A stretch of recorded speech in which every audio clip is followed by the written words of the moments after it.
Bruce Mitchell of Comox, BC, you could win the ultimate $25,000 home theater package from Visions Electronics if a kickoff is returned for a touchdown in tonight's game thanks to Safeway's Touchdown to Win promotion. And if a second kickoff is returned, you could win $1 million. Off we go to McMahon Stadium in Calgary to call this one. Here are Rod Black and Dwayne Ford. Thank you, Dave, and good evening, everyone. Welcome to Calgary, Alberta, a city and a province that has been ravaged and rocked by one of the most devastating natural disasters this province has seen over the last week. Tonight, a chance to breathe easy, escape for a while, and watch 3 hours of a simple football game. Well, simple for the people watching, maybe not so simple for the guys on the sidelines. John Huffnagel, head coach of the Calgary Stampeders, looking to complete a journey that fell short last season, which they lost in the Grey Cup game to the Toronto Argonauts. The key for him offensively, one of the greatest players in the game today, the most outstanding Canadian in the league in 2012, CFL's defending rushing champion, John Cornish. And of course, a rivalry brewing. Another great back. Citizenship doesn't matter, but fellow Canadian Andrew Harris, who led the league in yards from scrimmage last season, he's the key to this BC Lions offensive equation. His coach, Mike Benavides, has nothing but redemption on his mind, as it was his favorite BC Lions team that the Calgary Stampeders upset in last year's West Division final to move to the Grey Cup game. Season hasn't even begun for these two teams, and already a war of words. The Lions and Stampeders. Andrew Harris said it felt like a kick in the gut last November when his Lions lost to the Calgary Stampeders, and in fact the Stampeders feel that they were disrespected in the aftermath. As you see Drew Tate warming up. Drew Tate, his season last year began on a very rocky note when he went down with a dislocated shoulder, and he says he will make the marathon complete this year. He will last the entire season, a season of redemption for him. Under center on the other side, Travis Lulay, most outstanding player in the Canadian Football League in 2011. Terrific year last year. Enjoyed great success against the Calgary Stampeders.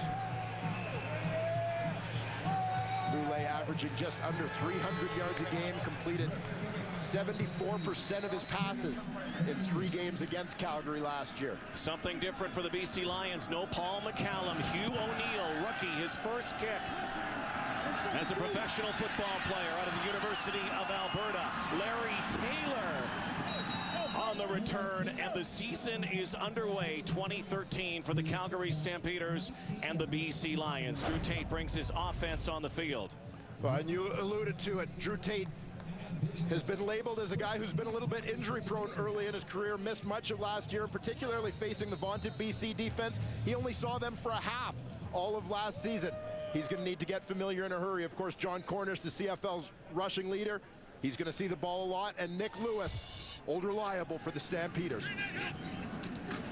We'll be watching some of the young players, the young centers on both teams, as John Cornish, last year's most outstanding Canadian CFL rushing leader, gets the first touch. Here are the defensive starters to watch. Well, when you talk about the BC Lions defense, no discussion of the league's elite defensive players is complete without talking about Karan Williams, the CFL sack leader last season, Adam Bighill, who for my money was the best defensive player in the league in 2012, and of course Corey Banks moves into the nickel linebacker spot from the boundary halfback position he played last year. Drew Tate will hand once again to Cornish. He easily has the first down up near the 50. Our starting lineups are brought to you by Napa Auto Parts, where custom advice comes standard. John Cornish tonight also donating $10 for every yard he accumulates to the Red Cross Relief Fund for the flood relief here in Calgary. Well, the number of Stampeder players affected by the flood. John Cornish, of course, doing his part to help the community, as are many of his teammates. Tate, pump fake goes long, has a man, and it just dropped. Unable to bring it in is Marquay McDaniel. McDaniel, of course, hooked up with Kevin Glenn last year. The playoffs early on in that West final that still lingers in the mouth of the BC Lions. They thought that they were destined for another Grey Cup game, and the Calgary Stampeders came to their house and advanced to Toronto. As you see the end of that play, Markway McDaniel made a nice adjustment to get his body turned and get his hands on the football, but got hit just as it arrived. To jar that ball free, Corey Banks shaken up on the play. Corey Banks playing the nickel position. Defensive halfback who will move into linebacker position but play as the nickel. No Solomon Elamimian in this game for the BC Lions. Well, there's been that shuffle in the linebacking core for the Lions this season. We already mentioned Banks moving up from the boundary halfback spot back to the nickel or strong side linebacker position. He replaces Anthony Reddick at that spot. Solomon Elamimian and Adam Bighill together for a full season this year. It means that you're going to see Bighill slide out and play Will. Elamimian, when he's healthy, will play Mac. Anton McKenzie, the veteran who played Will last season, he starts at Will tonight, and we're going to see at times this team even play some 3-4. Jason Araki will get some snaps tonight. Usually you'll see Elamimian and McKenzie on the inside in that set. Incomplete pass means second down and 10. Drew Tate will change the play here. Has Nick Lewis in motion, Mr. Second Down. Tate avoids the rush, tosses it out of the backfield, and right there making the catch is Joe West. Joe West came in last season, made an impact for the Calgary Stampeders. Really, he is the guy who kind of replaces Romby Bryant, who left the Calgary Stampeders to move out east.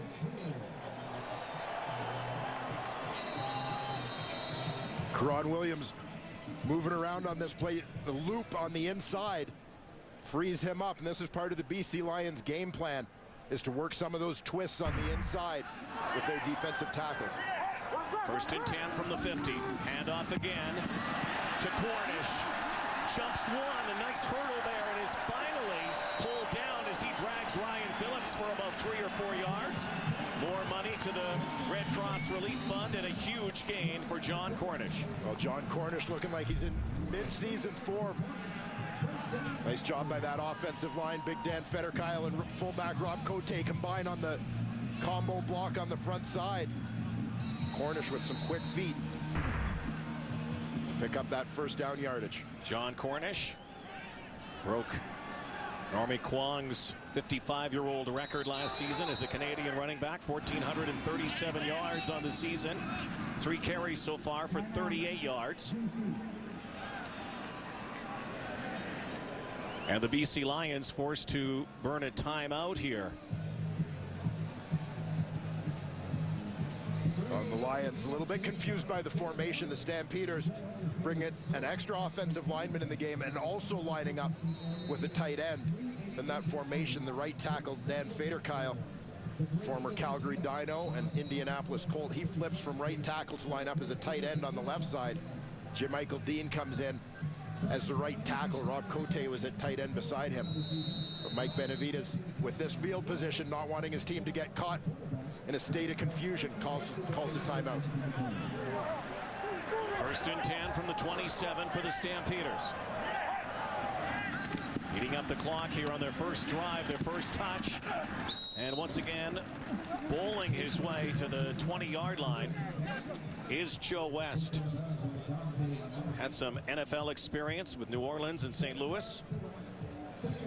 Out of Texas, El Paso, Joe West. There are his numbers from last season, albeit not for a full season. No, both Joe West and Maurice Price came in midway through last season, added some great depth to this Stampeder receiving corps. Allowed them to get a little bit younger. Second and 3, Cornish again, another first down. Down near the 10-yard line.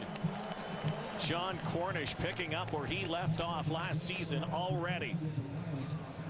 Cornish gets a nice block here from the slot back, Markway McDaniel. He's going to motion, and he comes down essentially as a trap block, motioning down the line. He's going to pin things to the inside. John Cornish takes it up right behind him.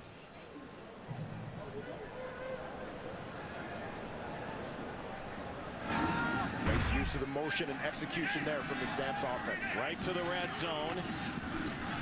And this time, Cornish is stuffed at the line of scrimmage. Karan Williams is there to wrap him up. Also, Kareem Smith. John Cornish last year, 146 yards in 3 games against the BC Lions, including one infamous game against the Lions, where they put the stops to number 9. And sort of a turning point in Cornish's season. BC Lions made a number of adjustments to their, or excuse me, the Calgary Stampeders made a number of adjustments to their blocking schemes as the season went on. It sort of propelled John Cornish to that most outstanding Canadian season. Cornish with -1 yard in one of those games. 2nd down and 11. Tate with time to the end zone, and it's a touchdown. Maurice Price has the first touchdown of 2013 for the Calgary Stampeders.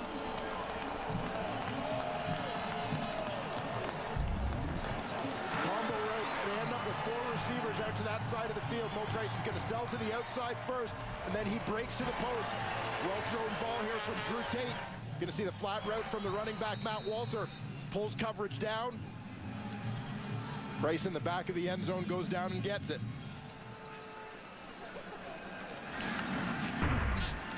Drive that ate up almost 5.5 minutes. Calgary Stampeders' first drive of the new season results in 6. Mark it down.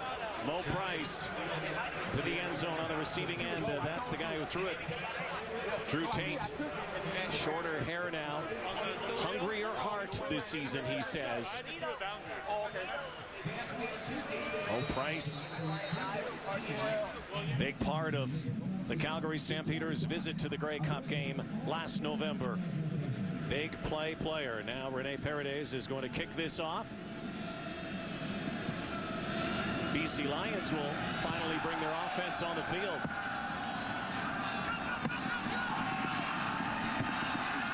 Tim Brown to the 30-yard line, a minimal gain. Let's go down to the sideline now. Here's Jermaine Franklin. Thanks, Rod. Joining me here is Mayor Naheed Nenshi of Calgary. Can you talk a little bit about what you saw this week, the devastation coupled with the response of Calgary residents? Well, that's just it. What a week. 7 days ago today, I was landing on a plane from Toronto where I had been. 4 hours after that, I was in a police TAC team vehicle surveying the damage. I saw that river run higher and faster than I've ever seen in my life. I saw neighborhoods underwater, but I also saw police officers at the 20th hour of their shift treating citizens with incredible compassion and professionalism. And I remember at 3 in the morning last Friday, I talked to those police officers and I went, you know what? We're going to be all right. And ever since then, we've seen citizens, public servants just come to the table and look after their neighbors. What an amazing thing. And of course, the Red Cross has been a huge part of it. They're also a big part of this game, raising funds. Can you talk a little bit about what they've done to help the victims of this flood? You know, the Canadian Red Cross is such a great organization. They were there right at the beginning, helping with people who've been displaced from their homes, assisting in the recovery. This is a long-term project for them. And tonight, the Stampeders are partnering with the Red Cross to raise money for flood relief, not just in Calgary, but in our neighbor communities across southern Alberta who've been really badly hurt. Mayor Nenshi, your leadership for this city in need has been outstanding. As a Calgary resident, I know. Thank you very much. Thanks very much. It's very kind, but you know what? I'm just the pretty face. It's all this, and I'm not doing a very good job of that this week. It's all the citizens and all the public servants who've done amazing works, and hats off to them. Well, a very humble mayor, but a great mayor. Got a standing ovation from this crowd earlier, and a very compassionate community. That's what happens when life takes its tragic turns at times. Communities come together in Calgary and southern Alberta. Still cleaning up. A lot of people still in High River being effective. And properties have been destroyed. Lives have been lost. And sometimes it feels trite to be at a football game, but sometimes it might be just the right tonic at the right time. Well, exactly. Try and raise everybody's spirits here a little bit. And I know that's been the message has come from a number of people in the Calgary Stampeders organization, including many of the players, is that they just want to do anything they can on the field, off the field, in the community to help this city heal. Larry Taylor's back. Saw the BC Lions unable to achieve that first down, and again, young Hugh O'Neill, the bearded wonder. Filling in for Paul McCallum, injured, back home watching, missing a season opener. He hasn't missed many, if any, throughout his career. There goes Taylor, finding a seam up near the 44-yard line. There's a flag on the play.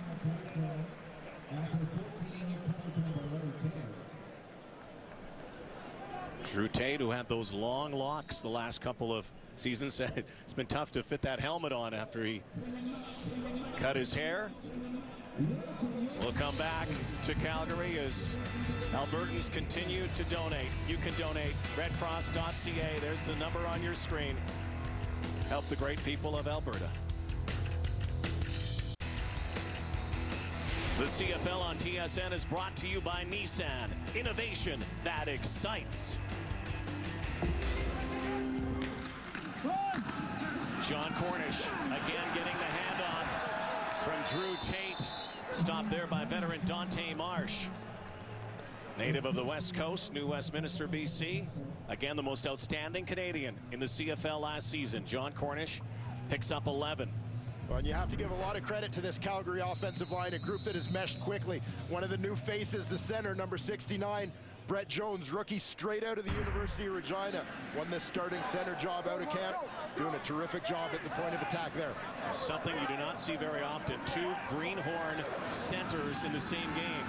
Tate pulls it back and then throws to the sideline and way over the head of Mo Price. Just got rid of the football, but it is very unique. This is a position that is usually filled by someone of veteran status. To have a Brett Jones or a Matt Norman, but Brett Jones here is a young man with quite an acumen as well academically.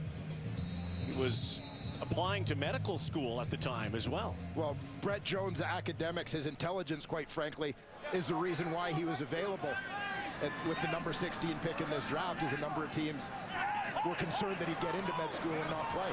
Big rush. Drew Tate read it perfectly. What a play. As Drew Tate had everybody going one way on the option. Little fake pitch. Picks up 6 yards. Well, it's just the natural instincts of Drew Tate taking over on that play. Not a called option by any stretch of the imagination, but using that to his advantage to try and freeze the defender once he gets out in space in the one-on-one situation. Looked like nobody was ready there, and we talked about the young center. It was obvious that there was a miscommunication with the snap. Tate picked up 6, but it was not enough for a first down. 3rd down and 4. All-star punter Rob Maver.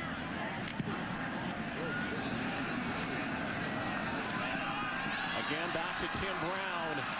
Brown is hammered down to the 15-yard line with under 6 minutes to go in the first quarter. The Stampeders leading 7-0. Mo Price starts it off here tonight at McMahon Stadium.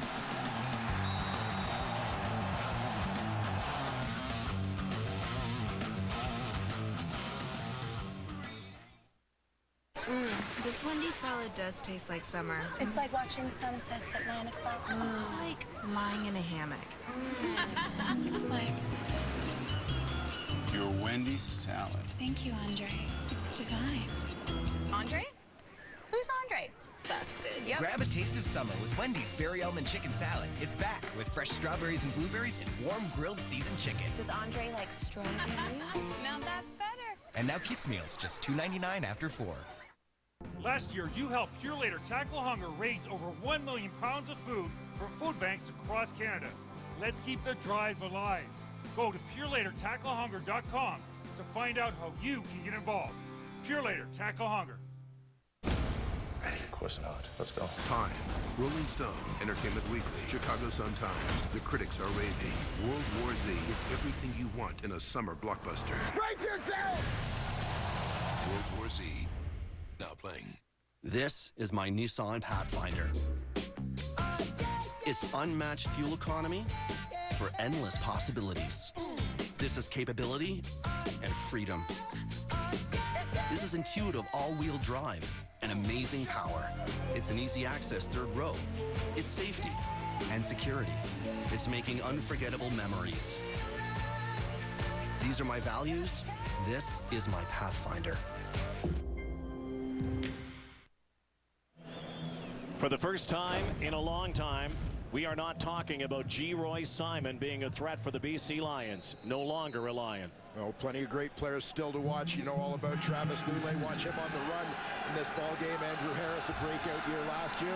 Keep an eye on the youth on this offensive line. Matt Norman at center. Kirby Fabian, University of Calgary product at right guard. Travis Lulay puts it in the air, and Andrew Harris tiptoes on the sideline and just picks up the first down, very close to that first down marker. This is what Andrew Harris did a lot of last year. In fact, broke a record for a Canadian back for yards from scrimmage that was set back in 1967 by former Stampeder Terry Evanchen.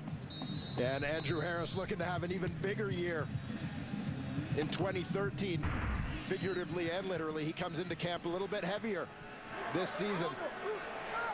Strict weight regimen, looking to prepare his body for the wear and tear of all the touches he gets in this offense. Most outstanding Canadian in the Grey Cup 2 years ago.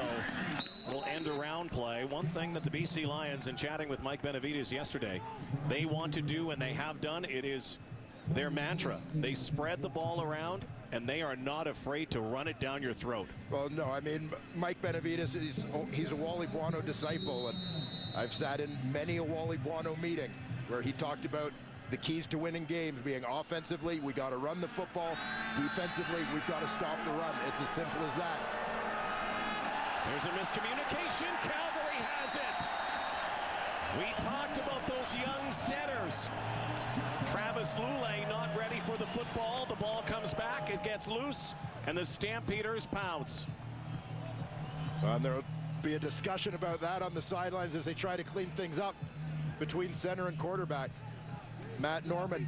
Norman wasn't a center in college. He played guard in college, played guard for the Lions for half of last season before returning to school. But with Angus Reid dealing with some back issues and missing all of training camp, Matt Norman has been the guy snapping the ball since day one.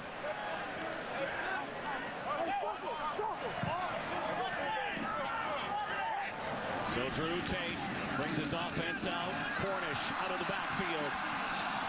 Shakes Anton McKenzie. Ryan Phillips is there. Cornish still on his feet. First down and more inside the 15-yard line.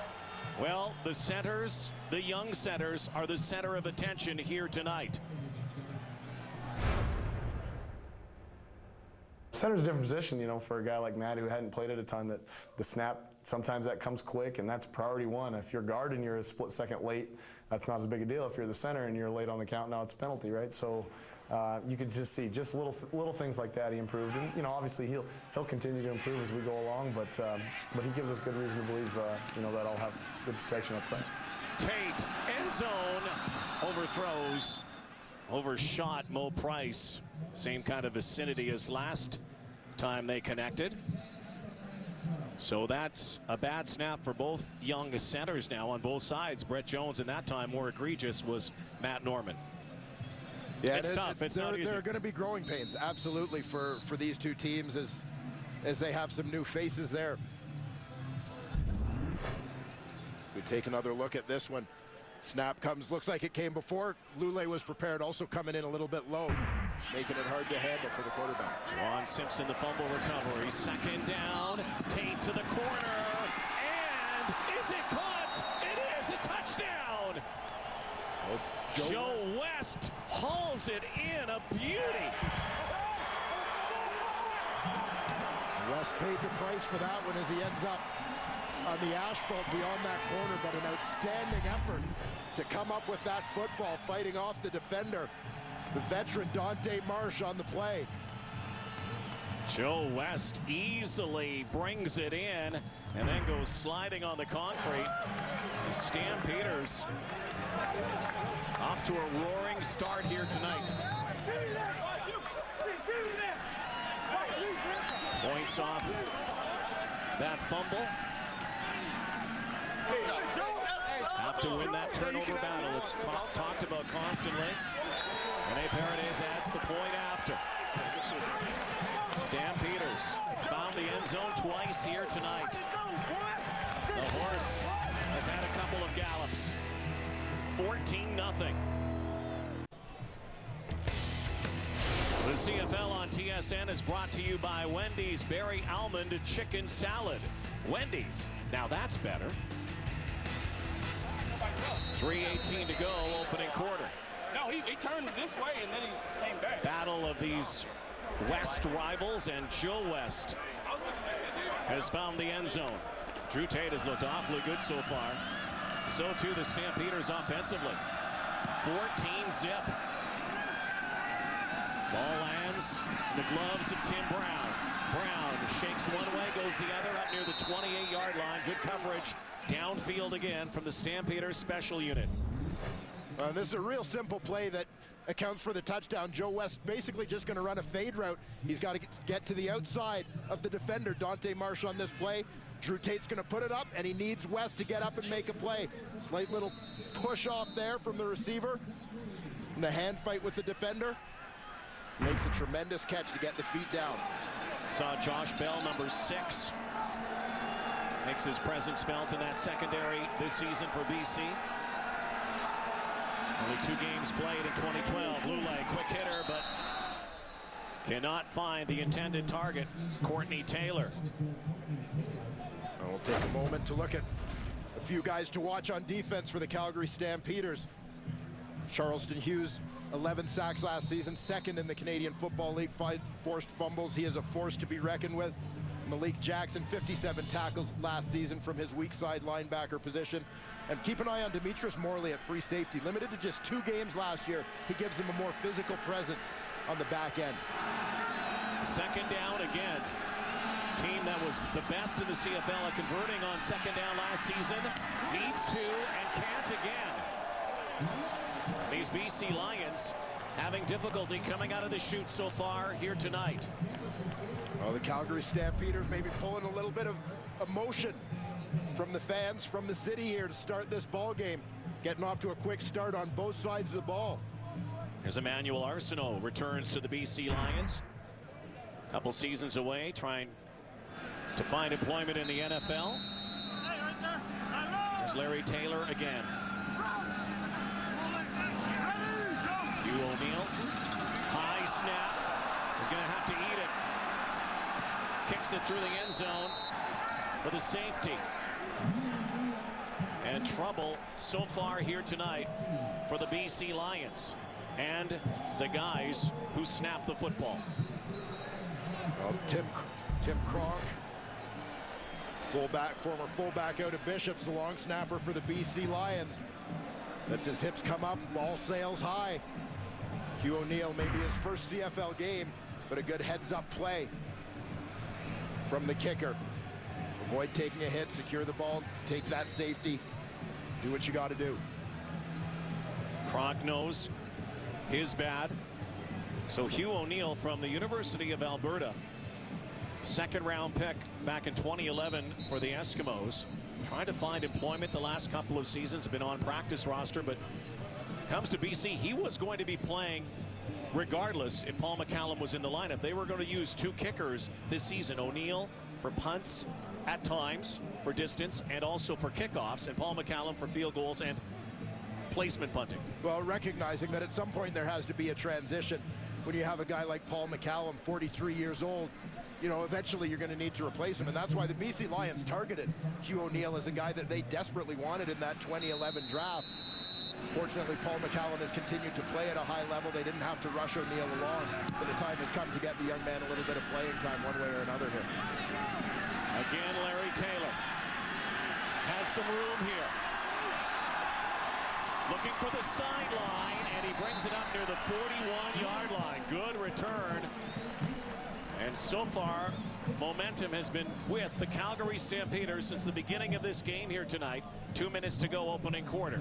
Season opening night for both of these teams. Last met in the Western Final, where the Calgary Stampeders derailed the Lions' hopes of getting back to a Grey Cup game. Then lost to the Toronto Argonauts in the 100th Grey Cup. Brett Jones over that football, the young, the center. Handoff, and up the middle sprints Matt Walter.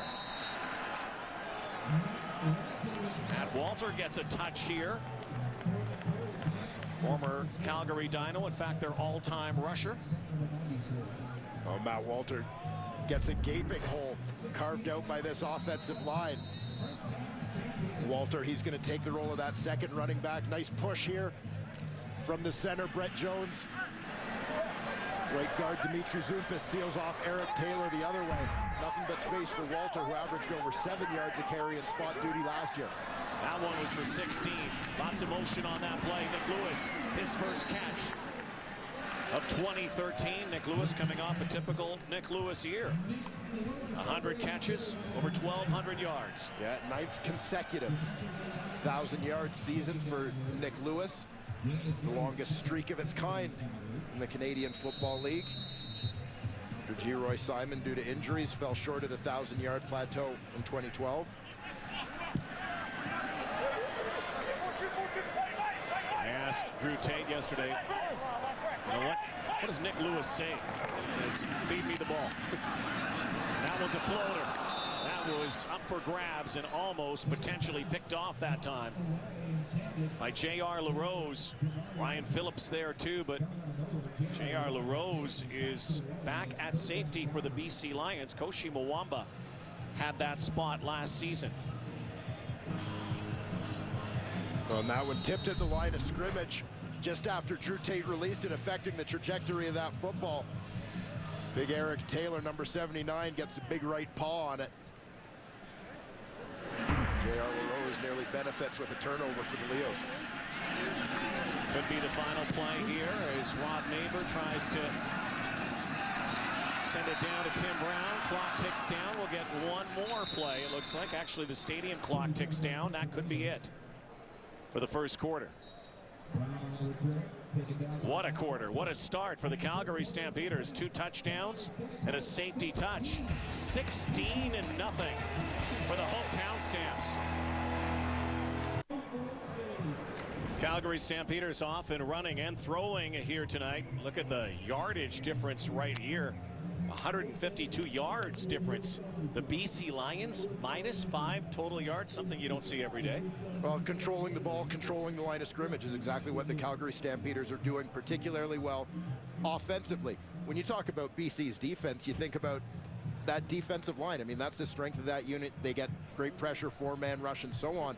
But the Calgary Stampeders, despite a lot of changes in the offseason in terms of who lines up where, doing a very good job communicating, getting after it on that offensive line. You consider the youth on that offensive line. Keep in mind, they also have the reigning most outstanding lineman in the CFL, number 63. You saw him there, Jovan Olafioye. Ben Archibald there as well, buttressing those young players. And Andrew Harris is stopped for a loss.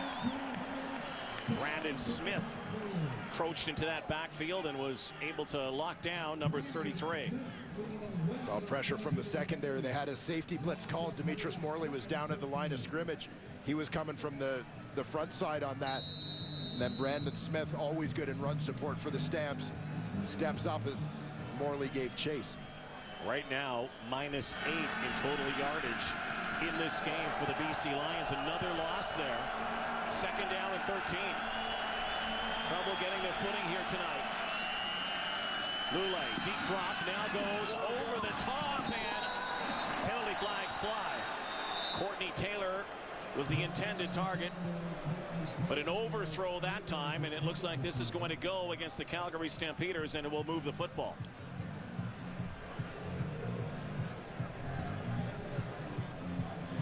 Our referee tonight, Andre Prue. Calgary number 1, automatic, first down. Jonathan Heffney, recently released by the Winnipeg Blue Bombers. First game as a Calgary Stampeder. He was working against Courtney Taylor on the play. You saw the contact, hands came up to the face as the receiver made his way upfield. Heffney, who ran afoul of the law, possession charge down south, then was released by the Blue Bombers, picked up by the Stampeders. Lule. And once again, Andrew Harris is stopped. This time, Malik Jackson. Another BC Lion loss. And Malik Jackson keying on the running back, Andrew Harris, on this play. Jackson right behind the goalpost on this one. Just has his eyes, he's tracking Harris the whole way. He's got him in man coverage, so when Harris tries to slip out of there for that little screen, Jackson's already gotten behind the lineman to step up and make that play. Second and lots again. Lulay changes the play. Here comes the rush. Flushed. Lulay has running room. Travis Lulay sprints out, looks for the sideline, is tripped up, but has the first down. Yesterday, John Huffnagel, a chance to sit down and talk with him, said one of the things that they are concerned about, and concerned every time they play against Travis Lulay, his ability to take off with a football. Yeah, no question. You've got to be disciplined in terms of your rush lanes against Travis Lulay. If you end up with your defenders at different levels, great seams for him to run. He led all CFL quarterbacks in rushing a year ago. 3 receivers, 1 back. Lulay takes, dumps it off. Again, a couple of yards. Picked up again by Courtney Taylor. On Courtney Taylor, part of the reason why the BC Lions were able to go through this transitional period at receiver. They gave up 2 future Hall of Famers in the offseason, Arlen Bruce and G. Roy Simon, of course. But this team had guys coming back, Nick Moore, Courtney Taylor, free agent signee Emmanuel Arsenault, who had been here before. Guys who are familiar with the offense, familiar with the system that you could just plug in. Only 2 passes caught so far by the Lions. Second down and 2. Calgary side of the field. Lulay, this time he has time. Slings it out in traffic. It is picked off. Darius Brooks has the football. And another BC Lion turnover. Struggle tonight for the BC Lions offensively. The Stampeders are feasting. Darius Brooks with interception number 1.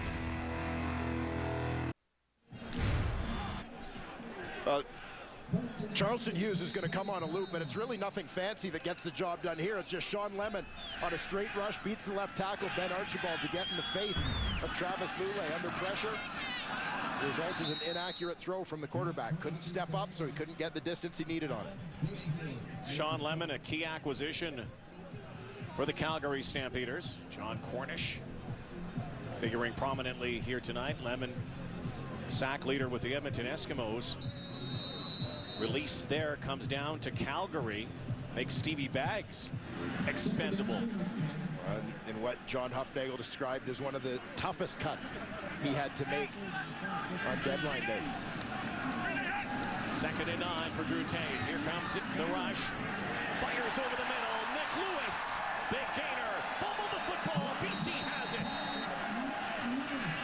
And J.R. LaRose, first game back at his old spot, has the recovery. Well, Nick Lewis right in the middle of your screen makes that catch just as he goes to turn it upfield. Looked like that ball might have popped out while he was airborne. Ball's definitely out before Nick Lewis hits the ground. Yeah, there will be no challenge. Nick Lewis, first turnover by the Stampeders. Could be the break these BC Lions are looking for.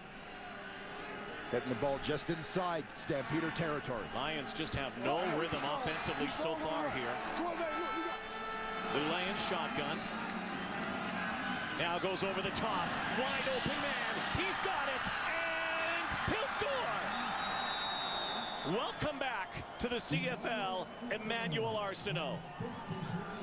A great sudden change for the BC Lions. Great play call coming off the turnover. You've got good field position. Take a gamble. Take that shot downfield. Manny Arsenault matched up one-on-one against the corner. Fred Bennett stems him to the outside. Gets a good inside release. Lulay's eyes are on him all the way. Hits him in stride. Arsenault, his first touchdown since 2010.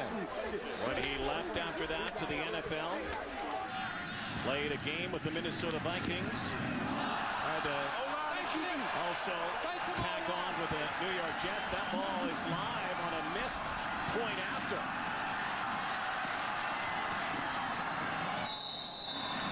Something you also don't see very often.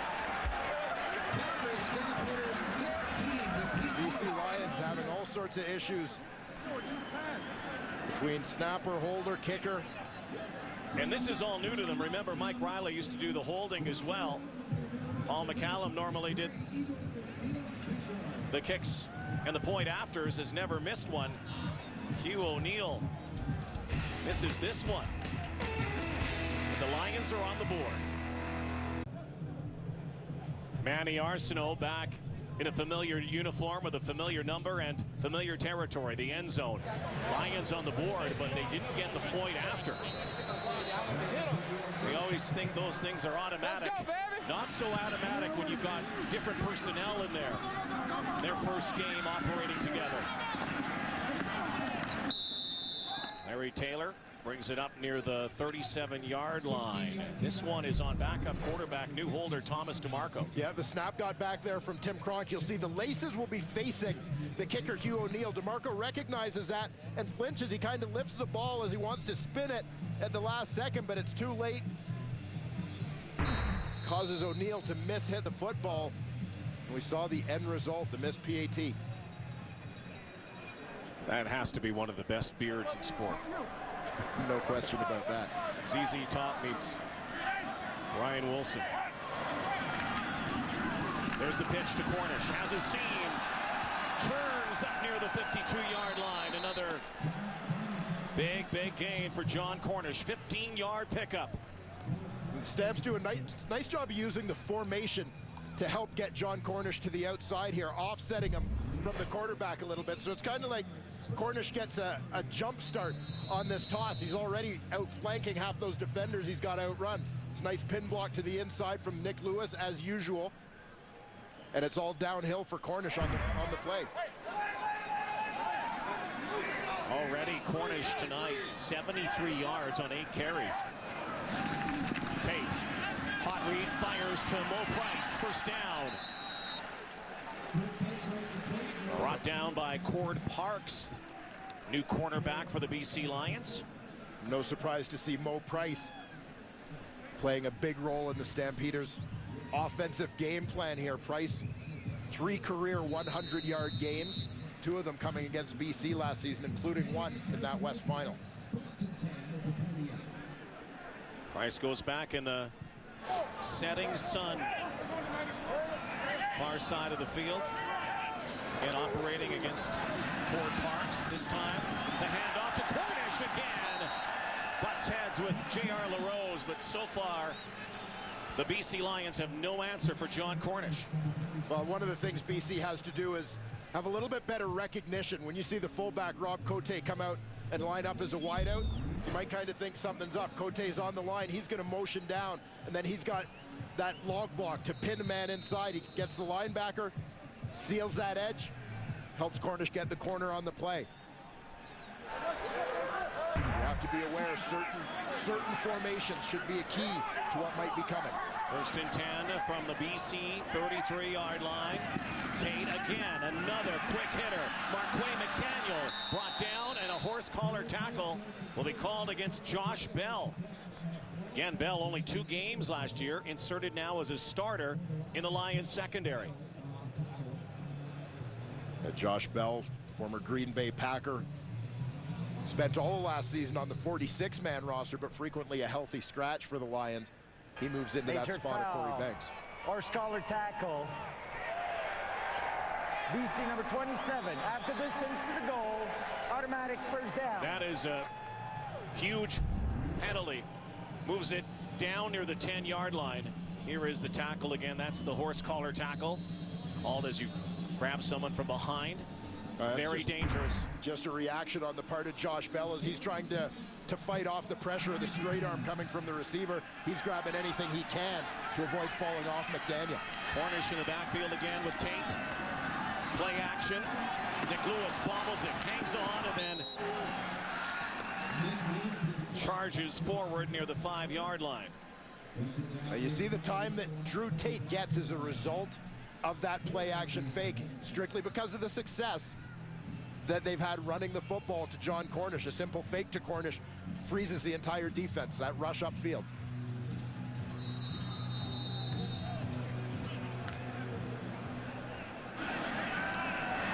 Sixth play of this drive, second down and 6. Stamps can take it to the 1-yard line and get a fresh set of downs, or they can go to the end zone. They do. And a penalty flag. And once again, it looks like Josh Bell is the culprit here. And this would move the ball right down to the 1-yard line. Well, that one might have bailed out the Stampeders a little bit.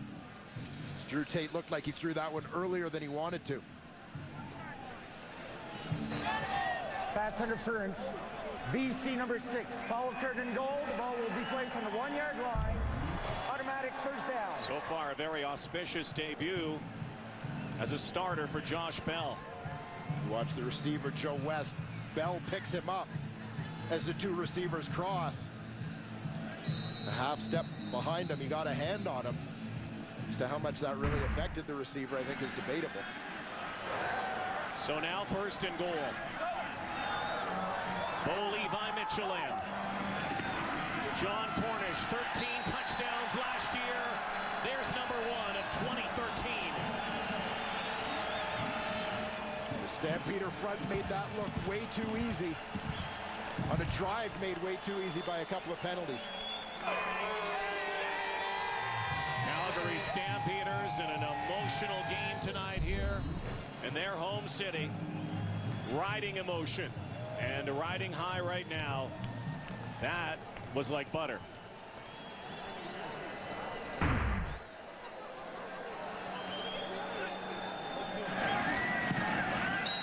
John Cornish, 90 yards so far, and we're not even at halftime. Stampeders rolling 23-6 on Wendy's Friday Night Football.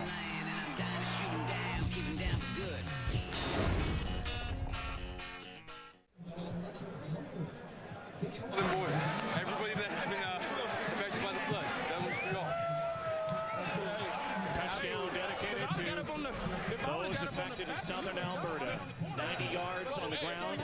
He donated $10 per yard, so $900 out of his own pocket so far for John Cornish so far here tonight. Safe to say this is a much different John Cornish than in the regular season last season when he was held to -1 against the Lions.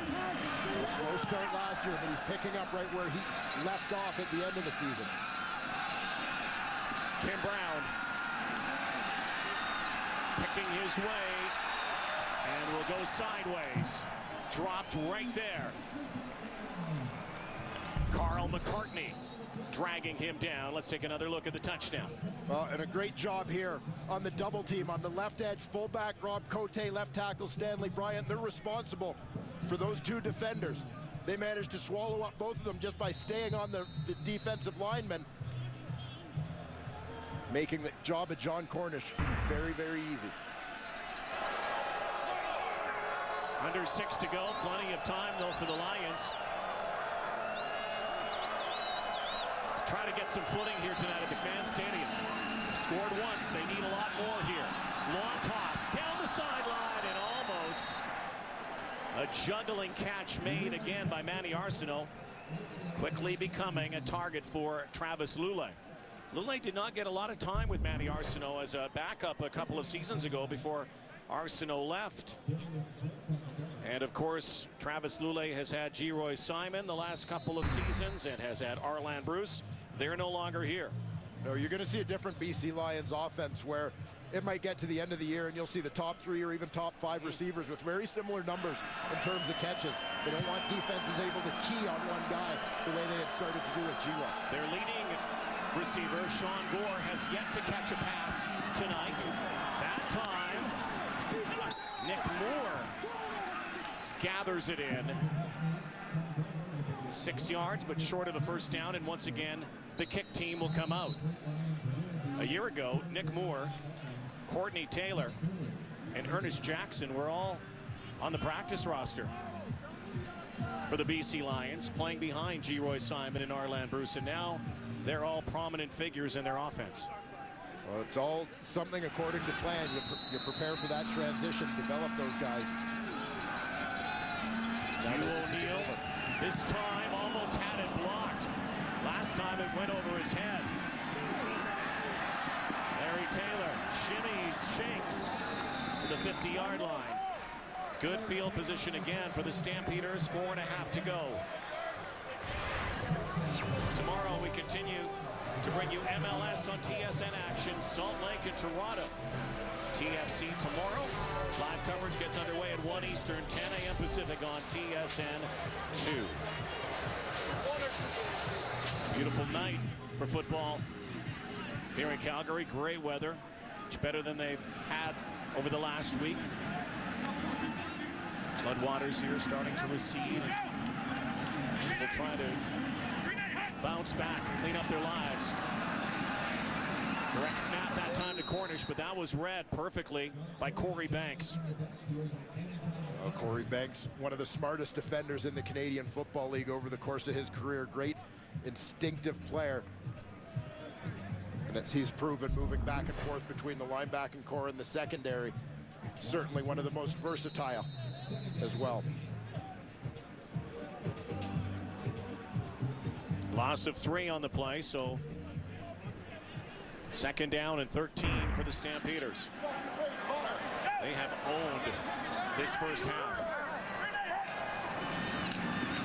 Drew Tate's looked awfully good. This time swinging it out to Nick Lewis. Wanted to try that high hurdle. But there is the fresh face of Cord Parks. Spent some time in the NFL out of Northeastern. His first game with the BC Lions tonight. Cord Parks, part of the final football team at Northeastern, a school that scrapped its program after the 2008 season, but Parks bounced around the NFL a little bit. His rights, he was on the Toronto Argonauts negotiation list. Lions acquired his rights in the Khalif Mitchell trade during the offseason.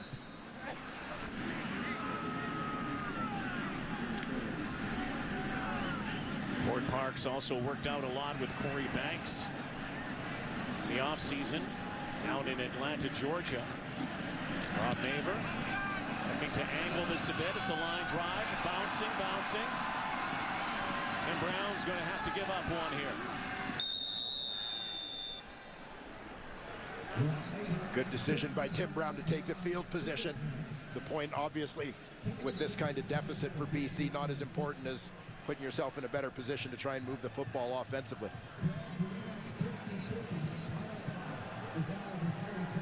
BC Lions, who finished 13-5, first place in the West.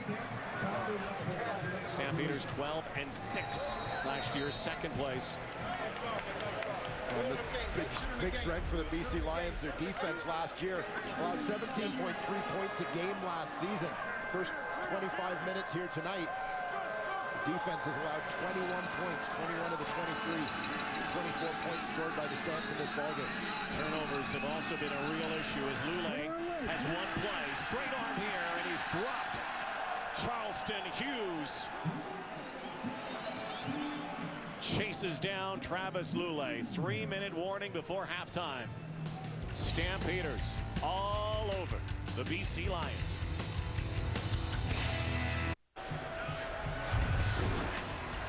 Two minutes, 36 seconds till halftime. GMC live at the half. Dave, Jock, Milt, and Schultze talk about this one and the first game of our doubleheader earlier tonight, the Battle of Ontario. Toronto Argonauts and the Tiger Cats. Right now, Calgary 24, BC 6. 2nd and 13, Lule. Pressurized again. Penalty flag, likely holding. Marco Iannuzzi, his first catch of the new season, out on the far sideline.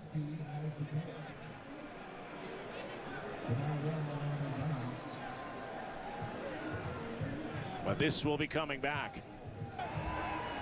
Holding, BC 63 and 65, 10-yard penalty. Will repeat, 2nd down. A double whammy. Well, the two offensive tackles, Ben Archibald, Javon Olafioye, had a little bit of trouble with the speed of the ends. Sean Lemon, Charleston Hughes, both just going speed rushes. They had to put the clutches on to try and slow him down and protect their quarterback.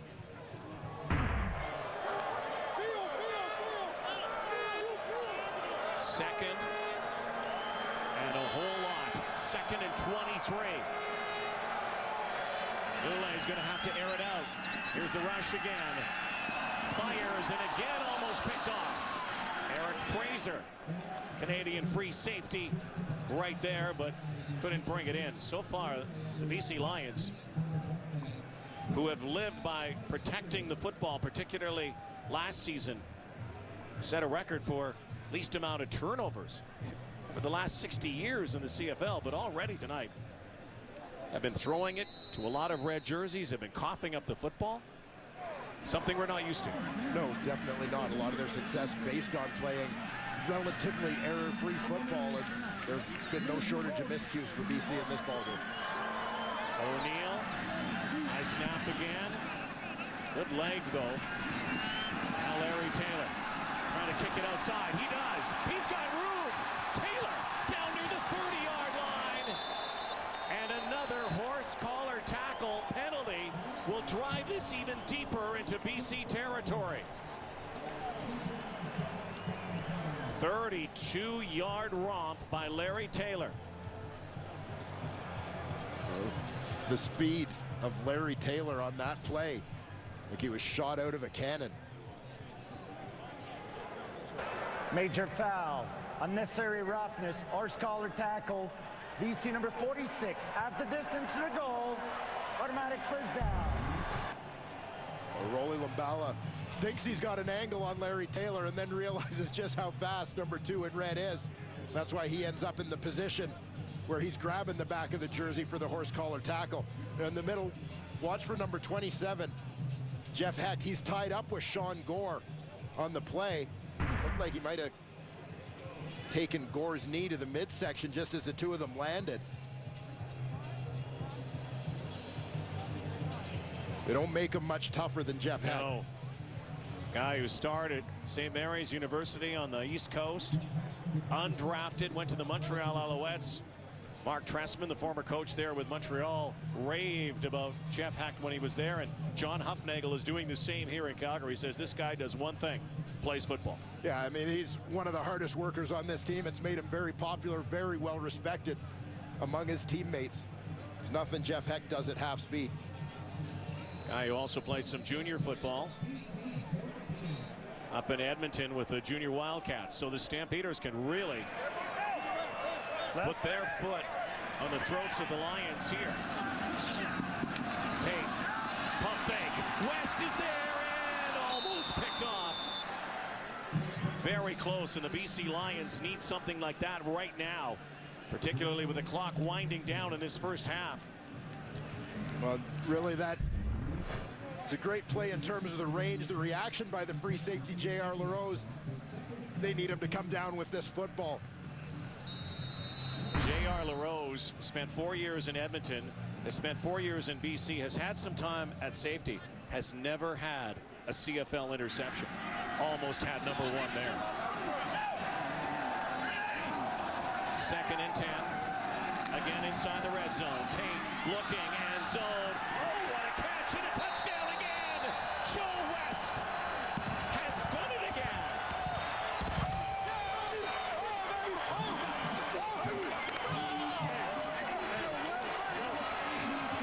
Joe West just does a tremendous job using his body to shield the defender here completely. Blocks him out. Then you see the strength to hold on to that ball with Cord Parks, the corner, draped over his back. It has been a rough start on the corner for Cord Parks in his first game, but it's been a rough start for the BC Lions defense entirely. Stampeders, 30 points, about to be 31 here. And we're not even at halftime. Not many would have seen this one coming here tonight. No shortage of points. Friday night football in this doubleheader. We saw the track meet earlier between Toronto and Hamilton. The Calgary Stampeders on fire, but I mean, this is why you can't afford to miss opportunities. J.R. LaRose misses a shot at the interception. Very next play. Out route by Joe West at the bottom of the screen. Cord Parks wants to get a little bit more on that hip in coverage to be in a position to make a play on the ball, but because he doesn't, West is able to shield him. Stay tuned. Second half coming soon. A lot of mistakes by the BC Lions. Turnovers, costly penalties, 2 horse collar tackles that push the ball even further into their territory. But it started early, and it's just kept happening. Yeah, in terms of the BC Lions game film, these are what you'd call the outtakes. A couple of bad snaps, both on offense and special teams. Trouble with the hold on an extra point, even when they have a chance to gain some momentum after scoring a touchdown. You mentioned the penalties as well. We just saw a missed opportunity to come up with that interception. Not the message that Mike Benavides and the BC Lions were looking to send to start the season here in the CFL West. Once again, Brown cutting back, but this Calgary Stampeder team, whether it's the emotion of the night, first significant event here since the flood hit, they've been talking about it all week. A lot of people have been talking about it, what it meant to the community, what it meant to the fans. It's quite obvious that this team has been ramped up for this evening. Yeah, I think that's certainly playing a role, and I think for the Calgary Stampeders as well, they want to make a point where a lot of people looked at it as a huge upset when they beat BC in the West Final last year. They want to make a statement that that was no fluke. John Cornish has been talking about that all week. In fact, all off season. Travis Lulay swinging it out. Oh, what a catch. Manny Arsenault has been the lone threat so far offensively for the BC Lions. Arsenault continues to scoot to the end zone because he felt that he was not touched. The whistle did blow. Yeah, after he went to the turf, he wasn't touched. See if he hit the sideline here. He was close to the sideline when he made that catch. Oh, nobody touched him. The helmet might have touched the sideline or the hand. Tough to say from that angle. 33-yard gain. Arsenault, touchdown earlier in the half. BC needs a score here. Have something positive to take to the locker room. Here's the rush again. Lulay, under duress, avoids the pressure, floats one out into the Calgary bench.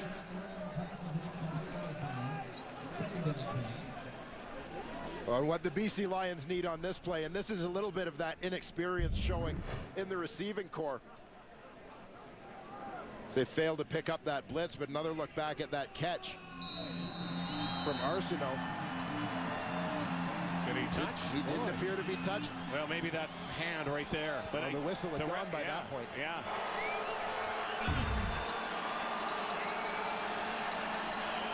Second and 10 now. 6 receivers. Rush again. And again, Lulay misconnects. Knocked down. It'll be third down. They'll have to boot the ball away, and the Stampeders may have some time to add more points. Well, no surprise that Charleston Hughes is a thorn in the side of Travis Lulay. He's working against Javon Olafioye here. Great spin move to the inside. Might have picked that up from Stevie Baggs during their time as teammates. Charleston Hughes was talking yesterday about he and Olafioye and their ongoing communication that they have on the field. One thing Charleston Hughes likes to do is talk a lot. Olafioye is a willing recipient. Rolly Lumbala and Larry Taylor. Lumbala probably went up to Larry Taylor and talked about that last horse collar tackle. A great show of sportsmanship there. Yeah, I'm sure that's what the discussion was. Telling him that was the only way he was going to get his hands on him. You mentioned that trash talk battle between Olafioye and Hughes. Yeah, Charleston Hughes is non-stop out there on the field. Wears some guys down, but Javon Olafioye gives it back pretty good. Tate keeps it on the ground. John Cornish, outstanding first half of football. From top to bottom, the Calgary Stampeders, and really it's been number 9 leading the way on the ground. Yeah, and you talk about the Calgary Stampeders wanting to show that any success that they've had isn't a fluke. You can say the same for John Cornish in terms of his phenomenal 2012 season. He wants that to be the new standard for him. Tremendous production. Almost 100 yards. Most production he's had against the Lions. There's over 100 now in 2 seasons. Almost had the ball taken away. First down again for the Stampeders. 1 more, maybe 2 more plays here before halftime. Again, the boys in the studio standing by. First doubleheader of 2013. Last night you were in Winnipeg.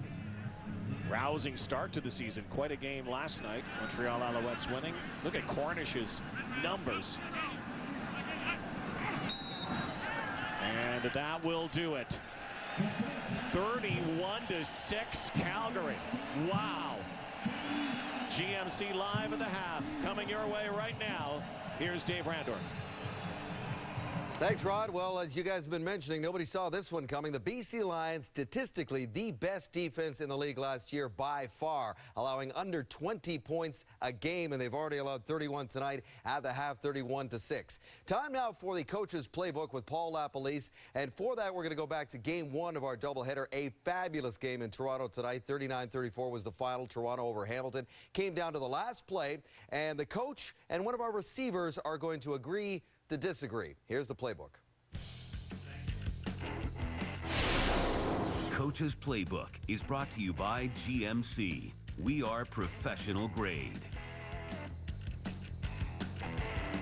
Well, as you mentioned, Dave, one of the most exciting things that can happen in the football game is to have the whole game come down to 1 play. They play almost 60 minutes, and then it comes down to 3 seconds at the end of the game, 1 play. And we know what they did here. They threw the ball to Andy Fantuz on the sideline. You liked the play call. I didn't, but tell us why you liked it. You know, what I really liked about it is the kid had a great game. Fantuz had played tremendous throughout the course of the game. You get an opportunity for him to win at the end of the game. Let me show you what they're doing here. The outside receiver, he's coming down and he's going to come underneath. He's going to take the corner out of the picture. Let's drop them off the board.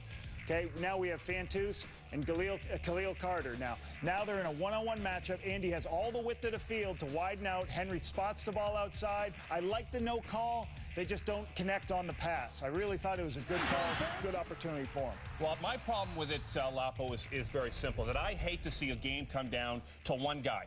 I mean, I believe you have an experienced quarterback in Henry Burris. Let him read the play. Give him some options. Just a fade route to me has always struck me as putting all your eggs in one basket. And, hey, maybe he gets jammed. Maybe you can come off of him and you can scramble. You can dump to a running back. But on that play call, and you heard the call on the sideline, you recognize that play call from when you had that same offense and you immediately knew this is what they were going to do. I immediately said, I don't like it.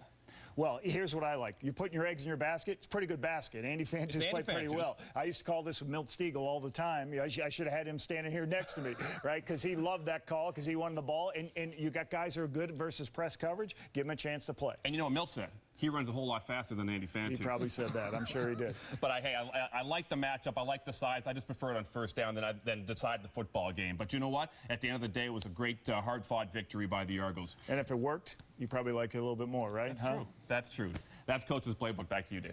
Well, if game number 2, guys, is going to come down to the final play, the Lions got some work to do. The Stamps are large and in charge on their home field tonight on Friday Night Football. Live at the Half is brought to you by GMC. We are professional grade.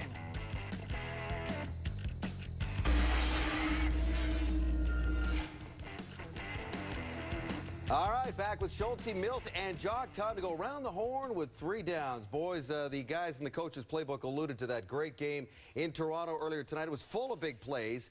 The biggest play was a 104-yard kickoff return for a touchdown by Lindsey Lamar. Ironic because everybody was wondering about Chris Williams and what's going to happen with him, the superstar from last year. Well, first down, Schultze goes like this. What will be the CFL fate of Chris Williams this season? Will it be A, back with Hamilton at some point if he irons out his contract dispute, B, traded to another team, or sits the entire season? Jocko. Well, I'm going to go with traded just because I don't believe that Hamilton can find a place for him now given what's got to be some pretty bad blood. Now, it's interesting. I was talking to some league officials who said that if another team picks him up, they can't just re-sign him and give him more money for 1 year and then let him go to the NFL. The bottom line for Chris Williams is he doesn't want to play for $48,000 and risk injury when he believes he has a future in the NFL. But maybe a team will find a way to get him signed up, give him the money he wants, and Hamilton doesn't have to worry about having 2 dangerous kick returners. They can just stick with 1. I'm going to go with C. I don't think we'll see Chris Williams playing in the CFL this year. I know about holding out. I held out a year, maybe a week, but it was for different reasons. I held out because I wanted some more money, and I got it, of course. He's holding out because he wants to go to the NFL. So we won't see Chris Williams in the CFL this year. I don't think so. I mean, I'm doing the opposite. I think Chris Williams will be back with the Hamilton Ticats because he's going to get a little emotionally frustrated in about a month that all that talent and all that skill level is not being demonstrated on the football field. Hey, this is what he does for a living. The closer it gets to mid-season, this is what he's going to want to come back and do. So I think you can see him back with the Ticats. You know, the last guy to return a kickoff for a touchdown in CFL was September of 2011, and it was Chris Williams. Interesting. Second down. Which player is going to end up being Travis Lulay's go-to guy this season? Is it going to be A, Sean Gore, Emmanuel Arsenault, who's got the only good thing to happen tonight for the BC Lions, Andrew Harris, or Schulte, would you like to call an audible? Nope, no audible for me. I think it's Emmanuel Arsenault. He's 6'2", he's 211 pounds. He's playing good football tonight. Give it some time. He's going to be the go-to guy. A go-to guy, to me, is a quarterback and a receiver, Emmanuel Arsenault. I like Emmanuel Arsenault, and I like their young receiving core, but it has to be Andrew Harris. There's no better tailback in the CFL besides Andrew Harris.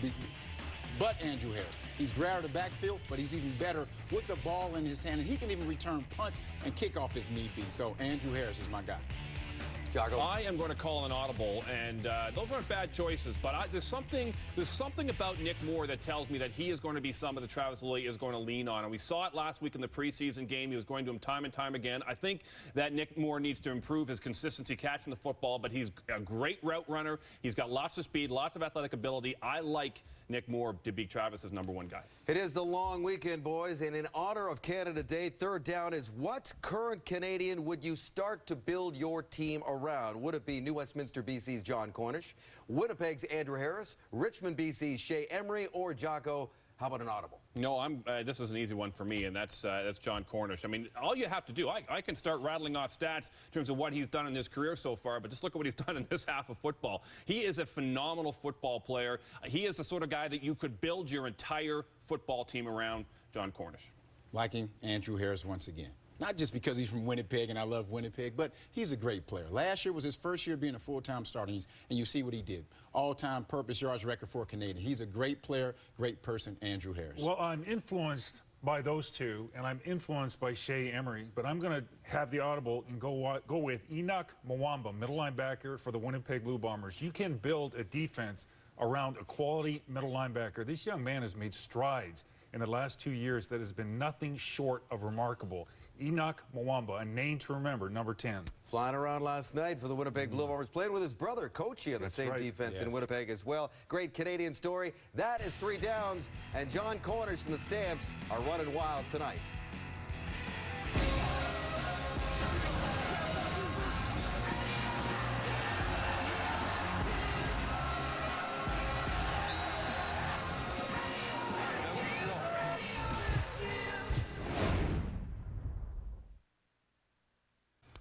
Welcome back to Wendy's Friday Night Football. John Cornish, coming into this game, was talking about how the Lions were disrespecting them even after they beat them in the West Final. He was going to prove a point tonight, and he's doing just that, having a big game, and he just spoke with Jermaine Franklin. John Cornish, 111 yards in that first half. Can you talk about the factors that led to such a tremendous half? You know, I think when you have our offensive line playing as well as I've ever seen them play, holes are opening up. Matt Walter had a big run as well. So I think our offense is hitting on all cylinders. You got Drew Tate hitting touchdowns. It's really good. It's really good. Before the game this week, actually, you said that you were going to donate $10 a yard to Red Cross for flood relief. Can you talk a little bit about that? And perhaps was that a little extra motivation coming into this game? Oh, yeah. For the city of Calgary and all the people affected by the floods, I can only imagine, I was safe up on this hill, but, people lost everything. So if I could give just even something back, I'd be happy with that. Thanks, John. Go catch your breath. Thanks, guys. I think Jermaine should have given him a couple minutes. You think? Let him maybe catch his breath for a second. Guy, man. I didn't hear a word he said. But thanks, John. You gotta love the intensity. Thanks. Yes. You know, it's a bittersweet day here at TSN. We are very happy for our colleagues, but we're, like you, sad to see them go. So on this, their last night, we're getting two for the price of one. Ladies and gentlemen, Jay Onright. Oh, wait a minute. Hold on a second. He was there a second ago. Now it's just Dan. Where's Jay? I don't know where he went. You know, come on, boys. I know he's... Oh, there he is. There he is. Come on, or you're shy guy. It should be pointed out, we aren't dying. No, I know. We're still very healthy. We aren't going to our grave. He likes you. This is the creepiest moment of my life. This was the earlier game. Ricky Ray finds Dontrell Inman in the end zone, ruled a touchdown against the foot inbounds. Toronto takes a 5-point lead. Final minute, Henry Burris trying to engineer a comeback. Finds Henry Jones for the 31-yard catch and run. Final play. Burris looking for Andy Fantuzzi in the end zone. No, can't haul it in. Burris thought he made the catch. Ken Austin knew right away. Toronto hangs on to win it. 39-34. We keep telling you, we're going to get the CFL into our highlights in the States. Do that, Toolsy. Oh, yeah. We're going to have probably 35 to 40 minutes of CFL in every Fox show. Nice. Oh, hi. Hi. So boys, in all sincerity, you know, we all here, everybody in the whole building, we wish you the best, man. Yes. We're sad to see you go. We are sad to see. I mean, when you guys left, it actually made me wonder whether Dave Randorf would take that opportunity and desert us too. That's not. And he said, "Do it while you can, if Dave. you put him in your suitcase, he'll go with you." Do it while you can, Dave. See you, boys. Everyone. Thank you, guys. Hey, Deuces, back TSN. Are you ready for some football? Say get ready to go. Yeah.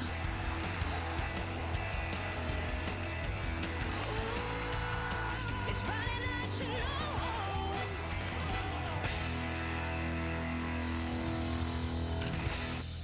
The mayor kicked it off and the Stampeders followed suit. Now it's time for the BC Lions. Here's head coach Mike Benavides with Jermaine Franklin. Coach Benavides, obviously not the first half you were looking for. What do you need to see in this second half, starting with the offense? Well, we just need to settle down. Right now, we're not playing well at all any which way. They're physical. Right now, they're beating us. We have to make sure that we man up one play at a time, and every man makes sure something happens. We got one big play. Other than that, we haven't made any plays. We've just got to settle down, play football like we know we can, and get a better half, because that was awful. What are some of the adjustments being made to stop the run of the Stampeders? Well, the biggest thing there is we got to make sure we're in the right place, and we might have to add a few people to that. But, you know, it ends up being a want-to game, a physical game, and we got to make sure we bend our back and be in the right place and make some tackles and make some plays. Thanks, Coach. We were awful, in the words of their head coach. So now Travis Lulay and the BC Lions, Grey Cup champions 2 years ago, vanquished in the West Final last year by the Stampeders, getting pummeled in that first half. Yeah, and the tone is set at the line of scrimmage. And we've seen it both offensively and defensively for Calgary. Their lines are dominating. I mean, they've run the ball at will against a very good, or what has been a very good BC Lions defense. And defensively, we're seeing Charleston Hughes getting all sorts of work done against the BC offensive tackles. First and 10 from their 28. Lulay with some protection now. Over the top. Reception by Courtney Taylor. Here are the offensive leaders. Not a lot of offense in that first half for the Lions. Well, 86 of Travis Lulay's 109 yards came on a couple of catches, 2 plays to Manny Arsenault. Andrew Harris, guy who led the Canadian Football League in yards from scrimmage last season, just 16 yards in the first half of this ball game. Lulay faced a lot of heat, a lot of rush in that first half. Here they come again. Fires. And Marco Iannuzzi hauls it in. Make that Nick Moore. Nick Moore hauls it in near the 45-yard line. Well, Travis Lulay gets it away. Nick Moore comes up with that catch. But again, Travis Lulay takes a hit on the play. Calgary defensively moves Charleston Hughes around, put him in a position to get pressure. He gets to Lulay again. Still have not seen leading receiver of the Lions last year, Sean Gore, have any part in this offense so far. Might change in the second half as Lulay takes the ball and looks right, throws it, and it's caught. Again, Courtney Taylor only had 16 catches, 5 games last season. That's his 3rd of the night.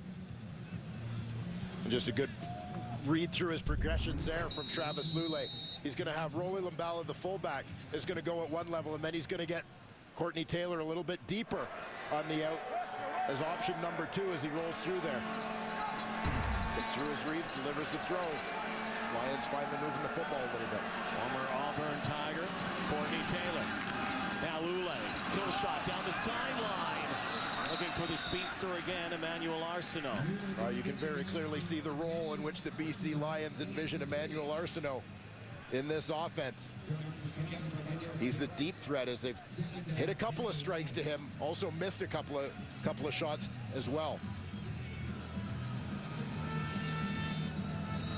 There's the Lions offensive coordinator, Jacques Chapdelaine, a guy who got his CFL coaching start here in Calgary.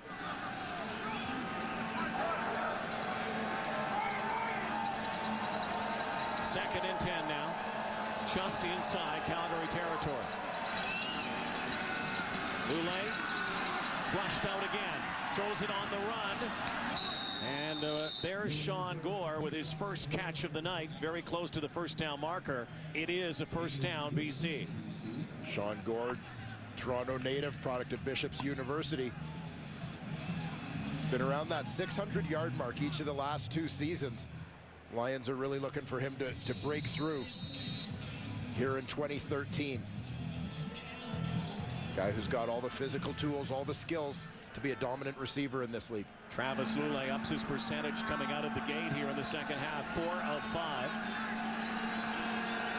Needs to keep it going here. His team behind a bunch. Lulay takes off down to the 25. Travis Lulay still going inside the 20-yard line. Big gain for Travis Lulay. 23 yards with those fleet feet. Travis Lulay takes it on himself, basically out of necessity. Combination of pressure coming from that offensive line. A little bit of heat up the middle as Junior Turner beats the center, Matt Norman, but as well, a couple of receivers on the front side of that call got jammed. Lulay didn't have much to go to. He's got to take it upon himself. Lulay looked a little rattled in the first half at times. A lot of composure on this drive, looking like the most outstanding player he was 2 years ago. Here's the rush again. He lets it go in the end zone. Beautiful knockdown right there by Fred Bennett. That is an all-world pass knockdown. Fred Bennett got himself in perfect position to make the play. May have benefited a little bit from the pressure you're going to see on Travis Lulay, as it basically forces Lulay to resort to the old chuck and duck. He's kind of turning away, throwing off the back foot, forces the ball to hang up a little bit. That gives Bennett time to run underneath, but that's a fantastic defensive play by the second-year corner. Second down now again. Lions in the Calgary red zone. 3-man rush this time. Lulay, time on his back heel, throws it, and it's a touchdown. Courtney Taylor finds the end zone. And here come the Lions. You give so much credit on this drive to Travis Lulay, and we've seen him do it before with this team. Essentially pick them up, lift them on his shoulders. He's again diving out of the way as he's throwing this football, but he'll stand in there and make a play because that's what this team needs to get back in the ball game. Jonathan Hefney on the coverage, could not catch up with Courtney Taylor. Courtney Taylor's a remarkable story himself, a guy who had some time in the NFL with the Seattle Seahawks. He suffers from multiple sclerosis. It's in remission, but astounding that he's able to do what he has been doing. Doing it tonight in a big way for the Lions. In limited action last season, Courtney Taylor scored twice for the BC Lions. In his first game in 2013, he has his first touchdown.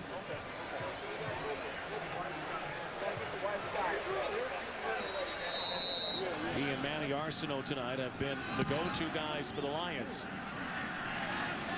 Still trail by a lot, 31-13. That was an impressive drive. Harry Taylor will get knocked out of bounds, but not before he knocks down the kicker, Hugh O'Neill.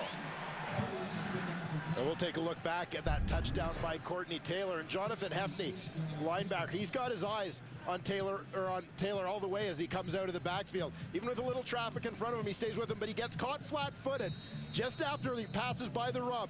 You'll see Hefney's anticipating a move inside. It gets him caught flat-footed for that split second that allows Taylor to gain separation on his break to the out. Stamps, Nurse, an 18-point lead. Drew Tate has been outstanding here tonight. This one, though, is picked off. And down to the end zone with the touchdown is the newcomer, Cord Brooks. His first CFL interception and his first touchdown. Cord Parks out on that wide side corner. Deep in coverage, just gets the deflected ball. An easy one for him for his first in the Canadian Football League. Ryan Phillips delivering the hit on McDaniel just as the ball arrived. Cord Parks probably thought they were picking on him earlier tonight. He was the victim of a couple plays. And Drew Tate was able to find some receivers. Suddenly, there is a different tenor here tonight at McMahon Stadium. The BC Lions rallying hard. In 48 seconds. Hey, look no further, fella, you found. I know I did. Look no further, fella, you found. Hey, holla at me, you know. Yeah. We got that, huh, There is Cord Parks. BC Lions explode here in the second half. First a touchdown by Courtney Taylor, and then Cord Parks, first game, first pick six. 14 points, 48 seconds, and the Lions are right back in this thing. 31-20. This ball goes through the end zone. It's shades of last night's game between the Montreal Alouettes and Winnipeg Blue Bombers, where we saw Montreal roar out to a quick start. At one point, they scored 14 points in, I believe, 95 seconds. Winnipeg came back and did about the same thing in the third quarter. And that's what BC's doing here after getting in a big hole. They're coming up big themselves in the third quarter. Cord Parks, he looks like he's conjuring the guy he replaces as the wide side corner for the BC Lions. The king of the pick six, Byron Parker, picked up his first interception as a Montreal Alouette last night to seal the win. Byron Parker, record books most pick sixes in CFL history. Now it's up to John Cornish, initiating on the run again. Cord Parks now energized. So too the BC Lions in McMahon Stadium, very quiet right now.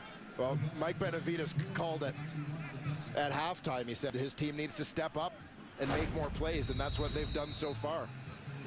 Take a look at the Calgary Stampeder offensive leaders from that first half. Joe West, a couple of touchdown catches. The catalyst, of course, John Cornish, over 100 yards in the first 30 minutes. Through Tate, 3 touchdown passes already. 2nd and 7, Tate. Low Price, ball is thrown behind him. BC Lions defense now standing tall, making life miserable for Tate and the Stampeders. That was a quick 2 and out. Oh, football is a game of momentum, and the BC Lions have it all right now.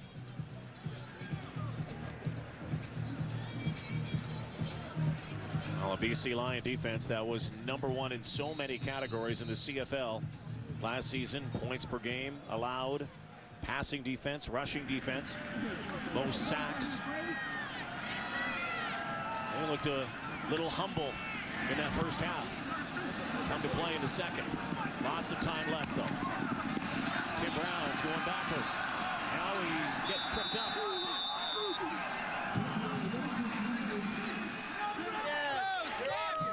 Well, CTV's new Monday night comedy, Satisfaction. New episode with special guest star Wendell Clark. This Monday at 8, 7 Central on CTV. I didn't even know Clarky was into acting, but that's good. I guess he's playing himself, obviously. He's good at that. So that's Satisfaction. Right now, BC Lions satisfied with their play after, as their coach called it, awful in the first half. Bounced back in a big way. With the Stampeders defense hold. Lula. McMoore again. Wrapped up, brought down by Jamar Wall. And Nick Moore is the guy who nominally, but in terms of the exact position he plays, the guy who steps into the shoes, so to speak, of G-Roy Simon. Position in the BC Lions offense that obviously historically has seen a lot of throws in that direction, but expect to see them move guys around. Plays called for a lot of different players this year. A lot of balance is what they're looking for. One thing Travis Lule does is distributes the rock. 2nd and 2. Decides to throw again. Well, takes a look, takes a peek, tucks it, and takes it. And high tackle that time, but over the first down marker. I chatted with Travis yesterday, and I said, how different is it going out there and looking and realizing that number 81 is no longer out there? You're your favorite outlet. He said it was a little different not having G-Roy Simon around. Travis Lule takes a pretty good shot here around the neck for Brandon Smith. Came up in support on the play. No penalty flag on the play. Just very close to a first down, but yeah, an era.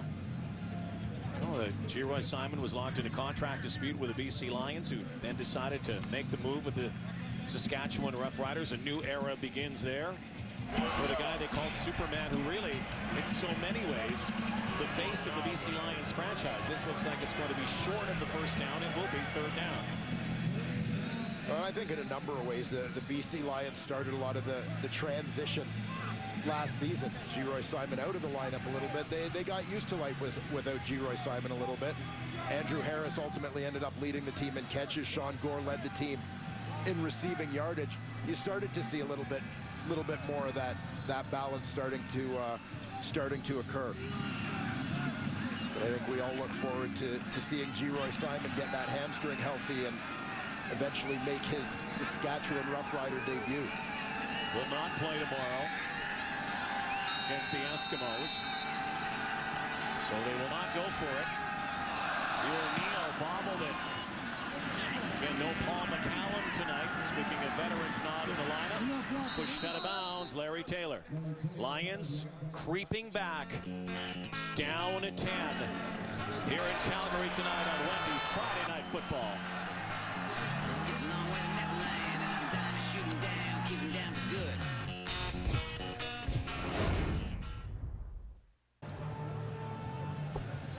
Calgary Stampeders had an enormous lead at the half, has dwindled to 10 points.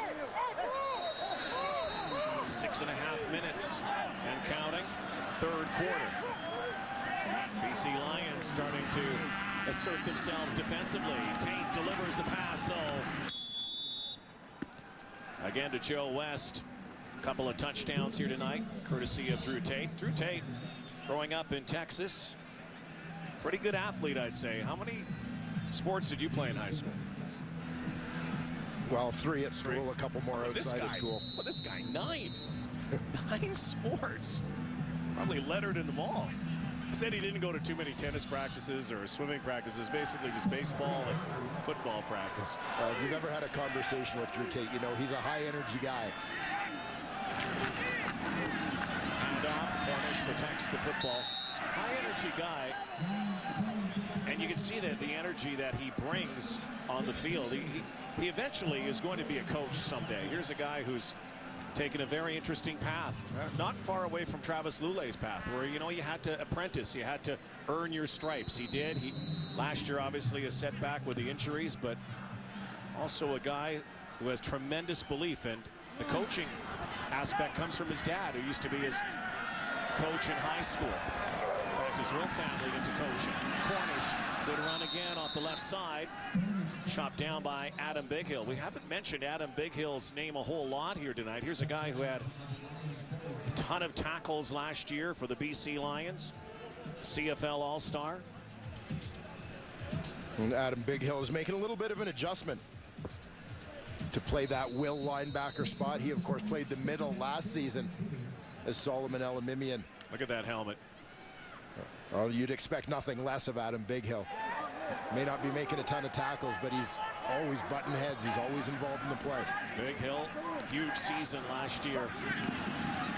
Pump fake, Tate, looking sideline and catching it. Mo Price. That pump fake, Drew Tate. Remember, it was here against the Saskatchewan Roughriders in the West Division semifinal. That same play, Romby Bryant on the receiving end. And a thrilling finish. Yeah, late winning touchdown bomb. What impressed me most on this play, and you'll see Price on the outside, he's going to run, settle, and then go. Try and freeze the defender. Dante Marsh, you see Marsh step up as he sees Price settle his feet. But what impressed me most was just the touch on the ball. When that left Drew Tate's hand, it looked like it was going to be overthrown by a ton. Cornish down Main Street. Again, Bighill in on the tackle. Maybe half the first down yardage.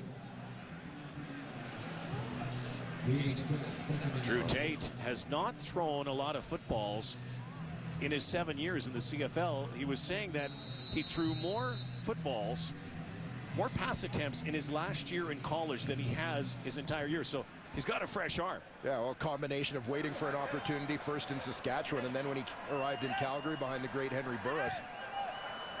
And then injuries last year.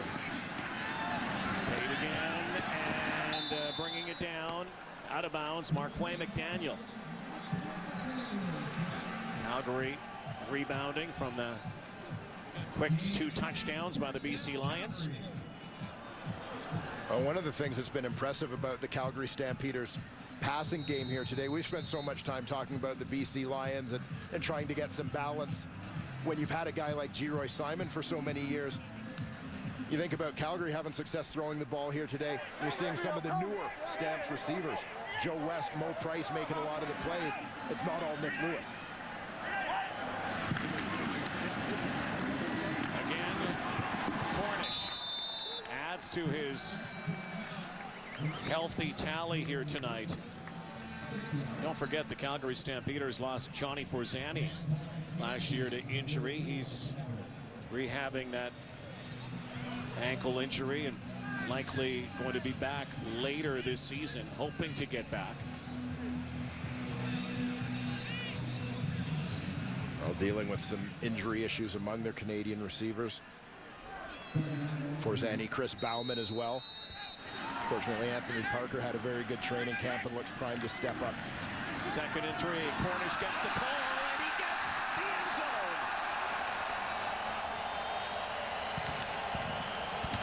That's number 2 tonight for number 9. When in doubt, give it to John Cornish. Running the football offensively, stopping the run defensively. Keys. Keep an eye, though, on the rookie, Brett Jones, who's not playing like a rookie. Helps on the double team, gets up to 2nd level. Buries the middle linebacker, Anton McKenzie. Great job by the former University of Regina Ram to spring his running back, John Cornish. Again, Brett Jones in his first game. At center. Big block, another touchdown. There he is again, John Cornish. Contributing in the end zone, on the ground, and money for the flood relief fund here in Calgary. And there is the impressive rookie, Brett Jones, the Regina Ram. First game in the CFL. You talk about the hot seat. He's been very cool under it tonight. Well, he sure has. Clearly getting the calls right, getting his job right. Young man, they felt strongly enough about getting him in the lineup that they slid John Gott over from his starting center position of last year to play the left guard spot. Tim Brown has an opening. Brown, though, brought down, but still a nice return. Carl McCartney on the tackle, 30-yard return. Brett Jones from Weyburn, Saskatchewan. Second-round pick. Watch him in the middle. Contributed a lot in this drive because John Cornish has piled up 148 yards in rushing. Well, Cornish has been outstanding, but you got to give so much credit to that offensive line and the balance that you're seeing from this Calgary Stampeder team.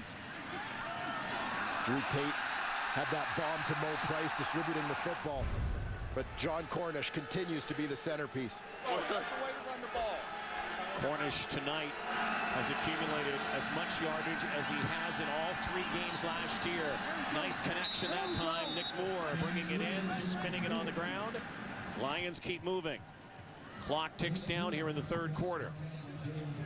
Well, in the world of Canadian football, all sorts of time left in this football game, but the BC Lions just have to make plays consistently. It was a great response on that last drive by the Calgary Stampeders when all the momentum seemed to be shifting. A strong 3rd quarter from BC, but a good drive, slows down the pace, tires out the defense, quiets down that BC bench a little bit, puts the Stamps back in command. That play read perfectly. Jonathan Hefney's first big play as a Calgary Stampeder. Former All-Star in Winnipeg. A 3-time East Division All-Star. Typically played the boundary halfback spot. But Hefney he stays at home. A lot of motion going on there. A lot of ball fakes in the backfield. Owned in, kept his leverage, made the play. He's playing the strong side or nickel linebacker spot here. Filling in for an injured Keon Raymond. Stamps will have some decisions to make. A lot of depth in this game. Hefney retreats into coverage now. Lulay's in trouble again. And Nick Moore took off, but didn't realize the ball was coming towards him. And with 2 seconds to go in the quarter, the Lions are forced to kick it away on 3rd down. Well, just a little bit of confusion in terms of the scramble rules. Nick Moore sees Travis Lulay rolling towards him. He's on a short route, so he starts to head for the sideline and get downfield, while a receiver on a deeper route comes back towards the line of scrimmage to the sideline.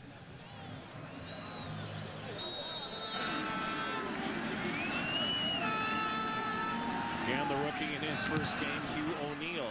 That's a towering kick from our Alberta Golden Bear, Larry Taylor. Busted outside. Taylor gets a good block there. And knocked out of bounds again by Rolly Lumbala. That's 3 quarters down. Lions bounce back, but Cornish again is doing a number tonight. Big numbers. Stamps lead 38-21 after 3.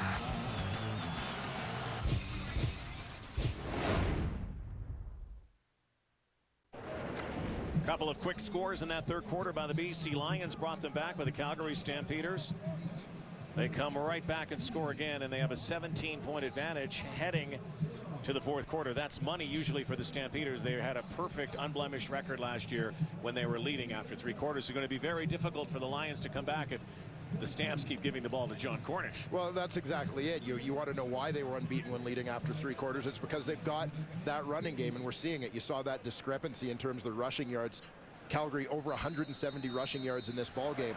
If Calgary can keep giving the ball to John Cornish and having success, that clock keeps running, and it gets tougher and tougher for the BC Lions to come back.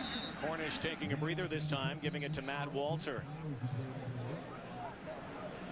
You know, Matt Walter didn't have to go very far when he finished his university career, just the same stadium right here in Calgary. And can't say enough about the University of Calgary Dinos football program led by Blake Nill and all of the alumni that are playing right now in the CFL. Yeah, and not only playing, contributing big. It's been a phenomenal run.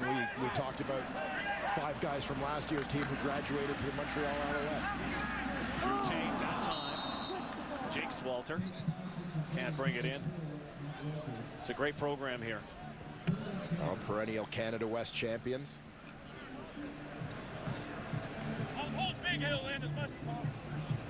You know, another guy who has been here, speaking of CIS players, was big story last year was Brad Sinopoli, quarterback who was the third-string quarterback, then was released and then came back late in the season when Drew Tate was out. Brad Sinopoli is on the practice roster right now.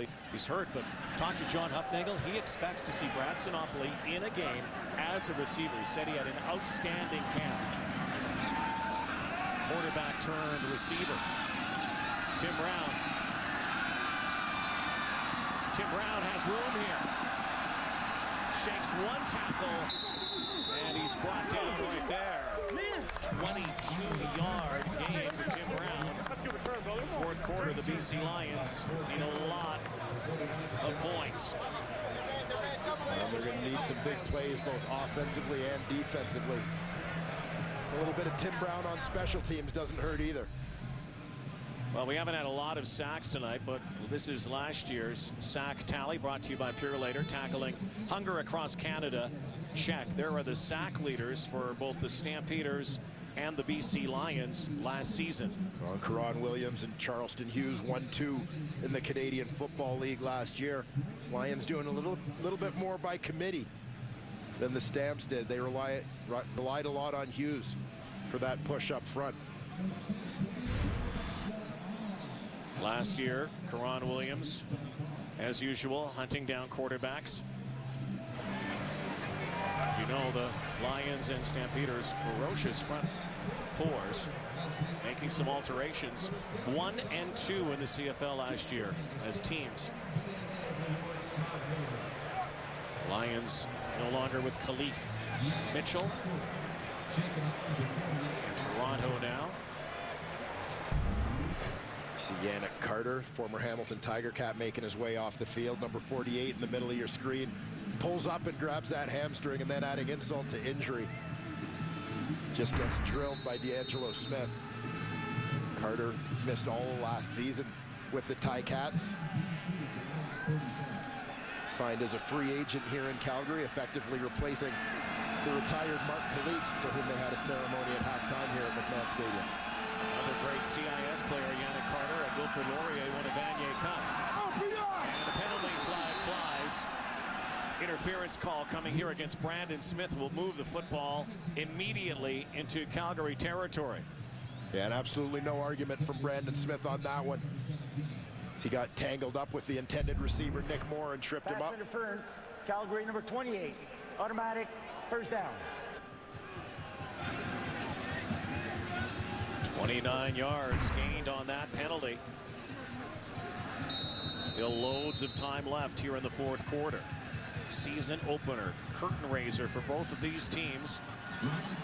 Earlier tonight, Toronto Argonauts, defending Grey Cup champions, hanging on to beat the Hamilton Tiger Cats.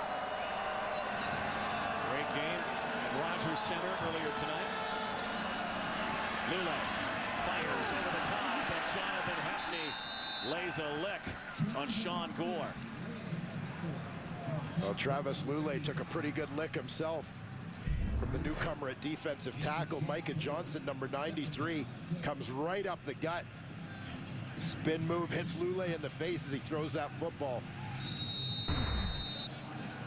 Johnson, guy who came to camp as a defensive end. And they liked his size and felt that if they could have an end's quickness with a defensive tackle size, he could be very effective inside. Former Kentucky Wildcat out of Columbus, Georgia. Lule again, finds Gore again. Hefney with another tackle and another jolt inside the 30-yard line. 13-yard gain. BC Lions again chipping away. They seem to have found a little bit of a rhythm offensively here in the second half. It's time working against them a little bit.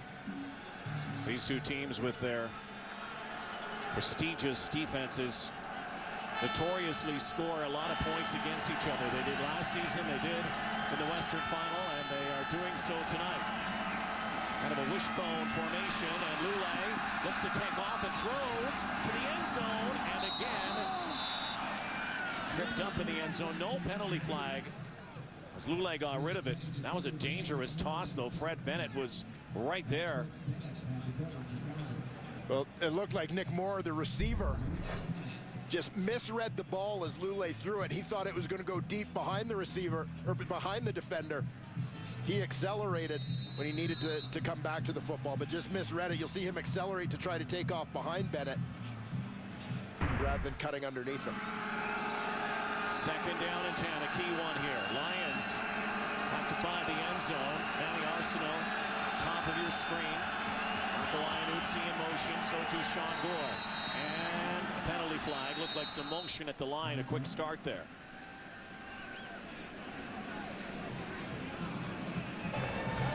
Illegal procedure. DC number 63. 5-yard penalty. Still second down.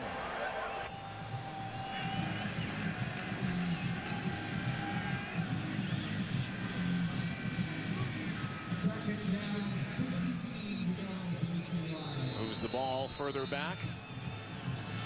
Field goals will not do it right now for the Lions. Trailing 38-21. Second and 15.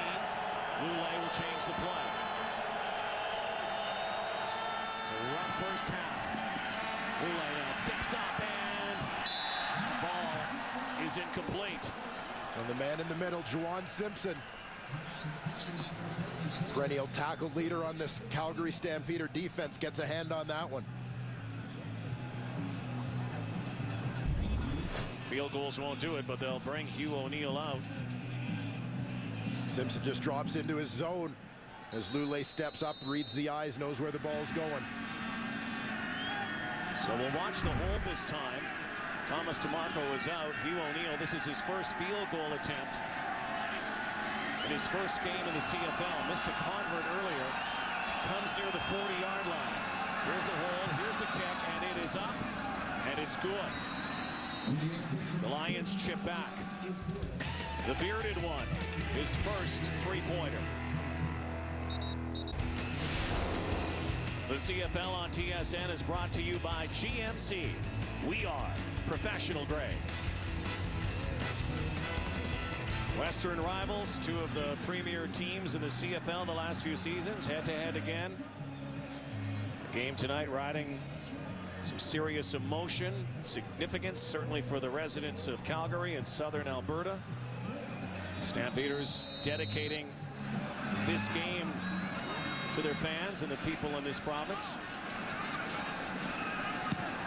So far, so good for the Stamps. 38-24. Lions keep pressing and pressing, but they may run out of clock here tonight. Illegal kickoff out of bounds. BC number 18. Ball will be placed on a 45-yard line. First down. So another little glitch here tonight. It's been a baptism under fire tonight for Hugh O'Neill. Again, replacing the guy who is 20 years older than he is, Paul McCallum, I'm sure watching tonight. McCallum, long-time kicker. Future Hall of Famer, the BC Lions. Groin injury right now, unable to play. O'Neill pressed into action. First and 10 from the Stampeder 45. Drew Tate, play action to Cornish and decides to throw. Again, looking for Joe West. You got a glimpse of the speed of linebacker Adam Bighill on that play as he got upfield, forced Drew Tate to throw that one a little early. Drew Tate, yesterday when he sat down with us, talked about, kind of shedding a label that injuries have taken their toll, and his ability to bounce back and play a full season last year did not. Stampeders were lucky to have Kevin Glenn as a great insurance policy. Helped lead them to the Grey Cup game. Wide open far side again. Mo Price cut back now. And he's sandwiched near the midfield stripe, just into BC territory. A nice effort by Mo Price to stay alive on the play. Instead of just catching it, heading for the sidelines. Cutting back in, fighting through a couple of would-be tacklers to get that first down. 5 catches, 70 yards tonight for Mo Price. His goal this season, stay away from sideline heaters. Infamous play last season. Scary, scary moment for the Stamps receiver. Very lucky. There he is again. Mo Price last year in a very cold game, slid out of bounds and actually ended up head first into one of those heaters on the sideline. Could have been disastrous. Fortunately, completely injury-free as a result of that incident. And back here for a strong start to his sophomore years as a Calgary Stampeder. So numbers tonight, 6 for 77. Great start to the season. Stampeders could really put the nail in it here if they can find a way to the end zone. Cornish again on 2nd and 4. Will move the chains again. Not only is piling up the yardage, but he's eating up the game clock. 8 minutes to go.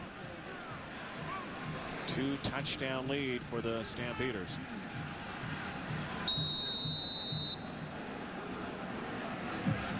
BC Lions need a stop right here, right now. 1st and 10, Calgary. BC 41-yard line.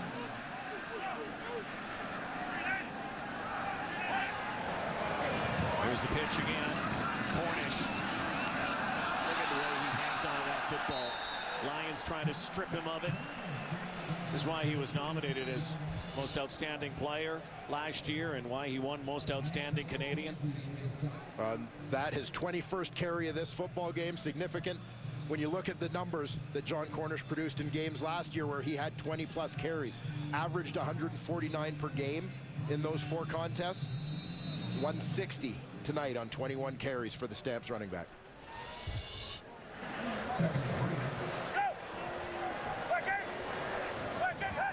He has those 20 or more carries that usually translates into a W. 2nd and 3, though.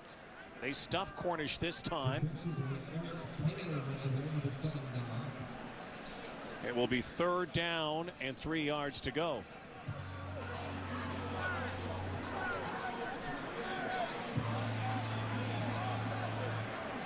Here comes Rene Paredes. Seemed to be a little hesitation on the Calgary sideline.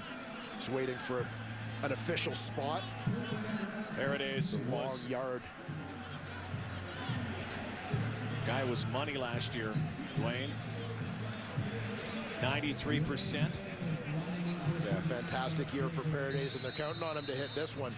They're opting to go for the field goal rather than gamble. They want to make this a 3-score football game. You see the value in that rather than trying to continue this particular drive. 39-yarder, just like last season. Straight through. Repossession lead.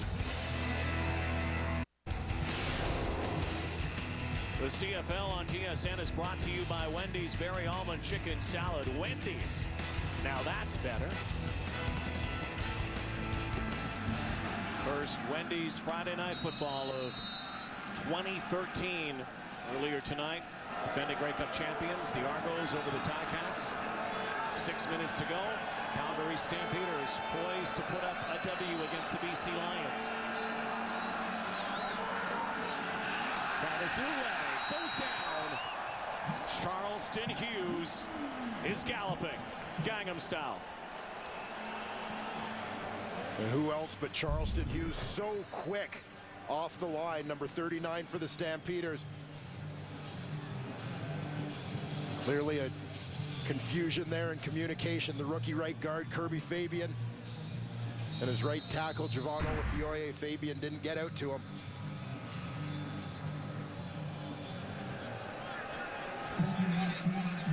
Second sack for Charleston Hughes.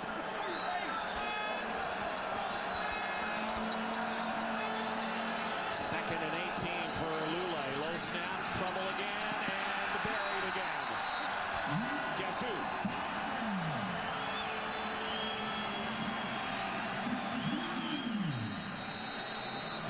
Charleston Hughes had only one sack, only one of his 11 sacks last season. Came against the BC Lions, but a pair on back-to-back plays right here. There's that spin move. One of many tricks up the sleeve of Charleston Hughes. Jonathan Heffney, of course, one of the residents of Swaggerville in Winnipeg, comes over, and when asked if he brought some swag to Calgary, he said they don't need any swag. He said the Blue Bombers used to come in here and he used to see always Charleston Hughes and everybody dancing. He said he called this cowboy swag.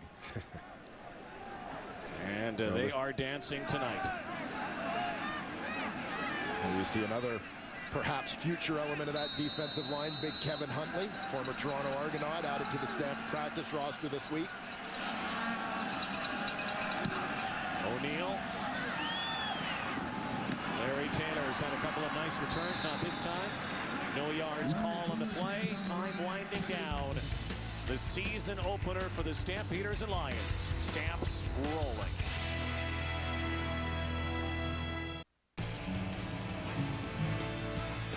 CFL on TSN action continues tomorrow. Week 1 concludes. Rough Riders roll into Edmonton. Weston Dressler, Fred Stamps, Eskimos. Home opener. Live coverage begins at 3 Eastern, noon Pacific on TSN. Calgary fans having some fun tonight, getting a chance to breathe a little easier. Get a chance to get away from some of the troubles that have hovered over this city over the last week. One of the worst floods ever in Alberta history. Trying to clean up, take their minds off of it. We wish them all the very best wherever they are watching tonight. And the rest of the country thinking about you and certainly helping out, including a lot of the players. Talking with Drew Tate and others yesterday, they were talking about the amount of community that's been here. They were overwhelmed by how many people came out to help and volunteer. And Tate wanted to go volunteer, but they couldn't take any more volunteers to help clean things up. Well, that community spirit, absolutely contagious here in Calgary. Under 4 to go here.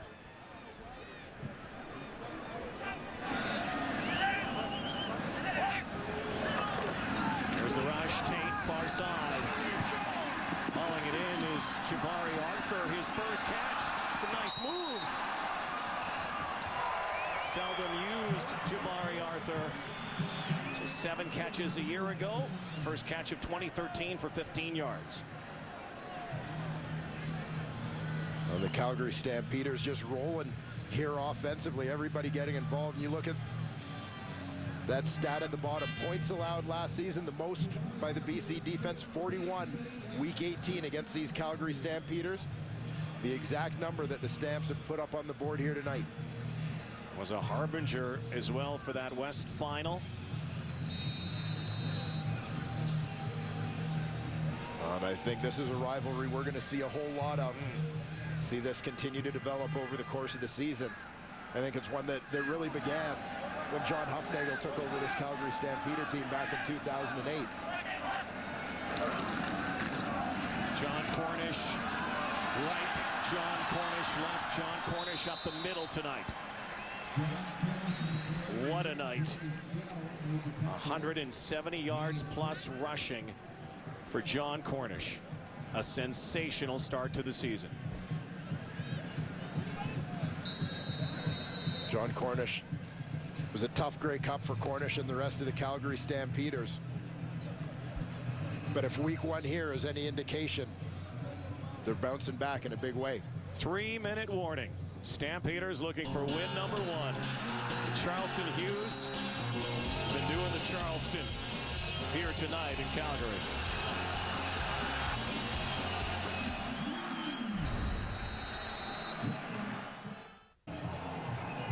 They started fast, and they have not stopped. Let up only a little bit in the 3rd quarter. The Calgary Stampeders. 17-point lead. John Hufnagel. On the verge of another victory. Stampeders head coach, the longest tenured coach in the CFL.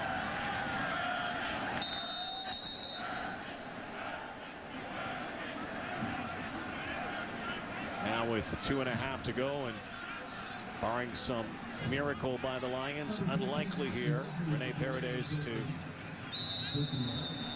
seal it, if it hasn't been sealed already. Drew Tate, quite a start.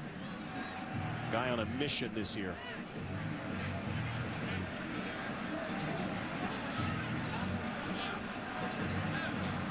Rene Paredes, part of that same 2011 draft class where Hugh O'Neill was a second-round pick, Brody McKnight was a first-round pick. A lot of kickers picked. But Rene Paredes, undrafted. It turned into an all-star season last year.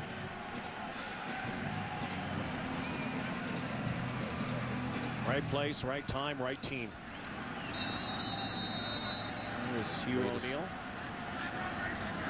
It's been kind of a tough night for Hugh O'Neill and the Beard tonight, but he's a young man who's got a very bright future in this league. And a very good leg. And he is going to learn from the master, Paul McCallum. He has been a couple of years into his apprenticeship. There it is. Perfect tonight. Almost perfect last season, 93%. That will do it. 20-point lead. We talk about drafts, of course. Dwayne Ford Sunday. TSN has all-day coverage of the 2013 NHL Draft live from New Jersey. Again, you said a half-hour draft preview show starting at 2:30 Eastern, 11:30 a.m. Pacific, leading right into the 2013 NHL Draft. Brought to you by Coors Light right here on TSN. Nathan McKinnon expected to be selected #1 by the Colorado Avalanche. Maybe the worst kept secret out there.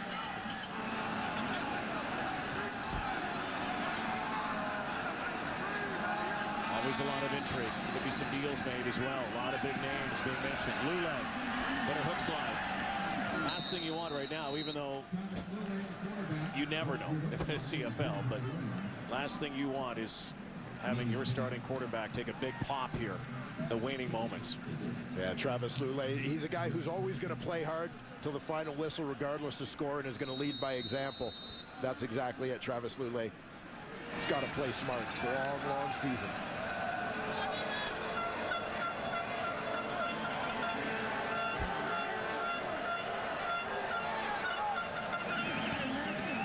It's time to hand off.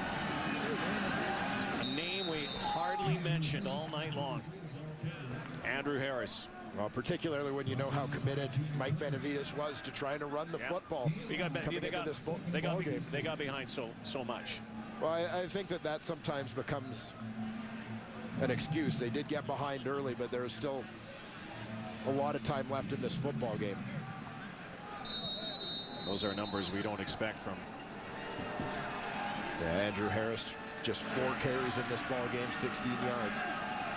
One of the most prolific season for the ages last year, and gets it again. We're going to be talking about these two young men, though, Andrew Harris and John Cornish. You talk about great subplots and rivalries. They've got their own rivalry even off the field right now, but you know, they're measuring. They got great measuring sticks, each other. Yeah, great time for not even just Canadian running backs, but Canadian skilled position players in the CFL, and these guys are the headliners. Harris, CFL record for a Canadian back, yards from scrimmage. There's a rarity. Andrew Harris, that's the kind of night it's been. He doesn't usually have that happen to him. If the ball's near him, he's got it in his clutches, not that time. A guy who led the BC Lions in receptions last season, topped all CFL running backs in that department. Skills out of the backfield are a big part of his game. But it's just been a night of miscues for the Lions. That's been the game story. Yeah, big start for the Stampeders. Lions just couldn't get any air till the third quarter. Looked like they were rallying, and that was snuffed out as well. Just over a minute to go here. This marathon that begins in the CFL, 18 games. A lot of stock put into season openers, home openers. Lions have theirs next week. If what we've seen through the first 3 games of the 2013 schedule is any indication, it's going to be a competitive year. That's all you can ask for. Jonathan Hefney on the blitz. Lule ducks that and throws it near our cameraman. Charleston Hughes, good-natured tap on the helmet to Travis Lule. And a good decision by the Stampeders to hold up as well on the sidelines. You know, sometimes defensive players are tempted to take a little bit of a shot, especially at a key player on the opposition when he's in a vulnerable position. Good discipline shown there by Calgary. 2nd and 10.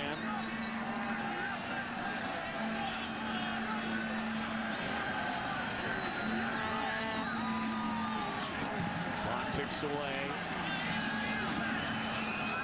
And the catch made. And this is what the Lions don't want to see, an injured player. Courtney Taylor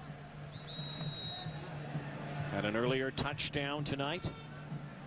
There's 46 seconds to go. Timeout, BC. BC also takes a timeout here. And Courtney Taylor got bent over awkwardly there on the tackle.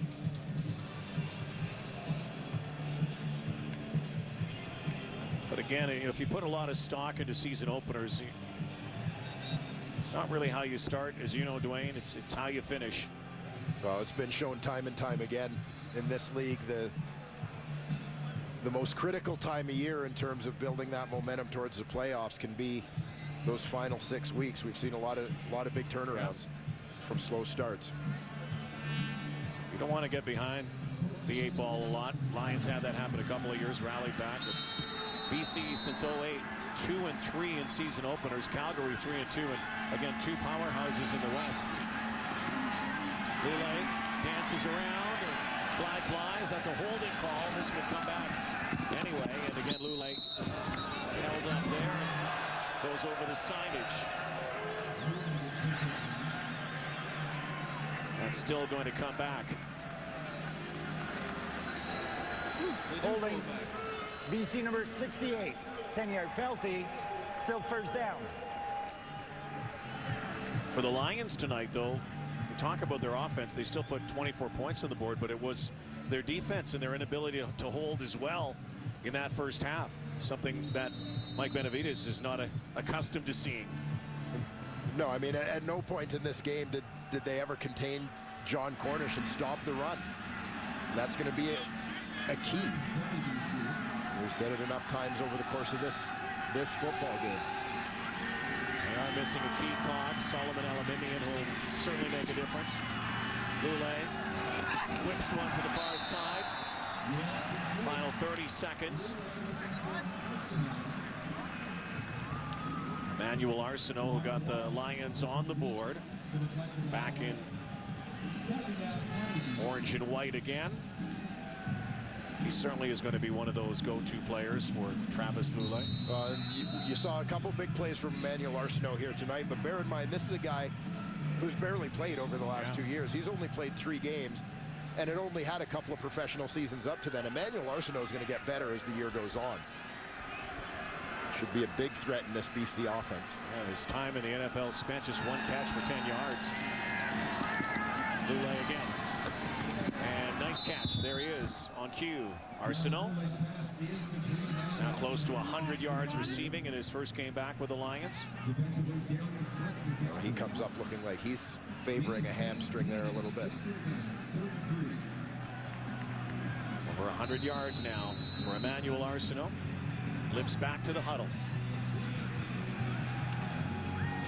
For the Calgary Stampeders, this could not have been written any better for them tonight. A lot of emotion even before this game began.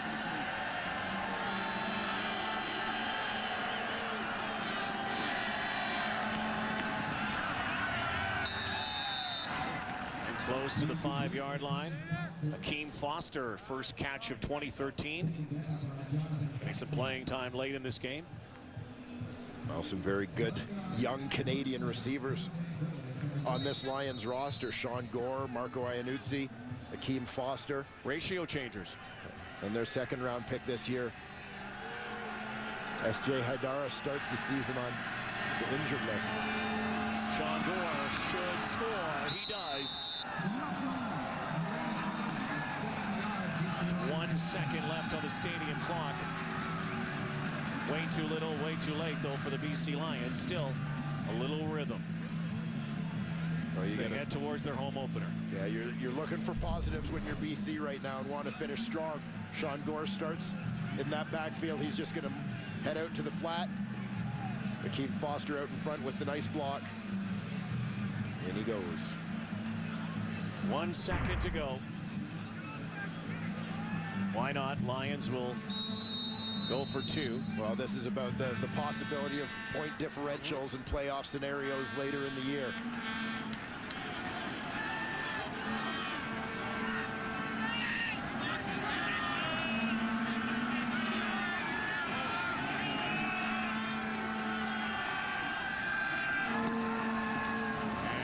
And there is 2.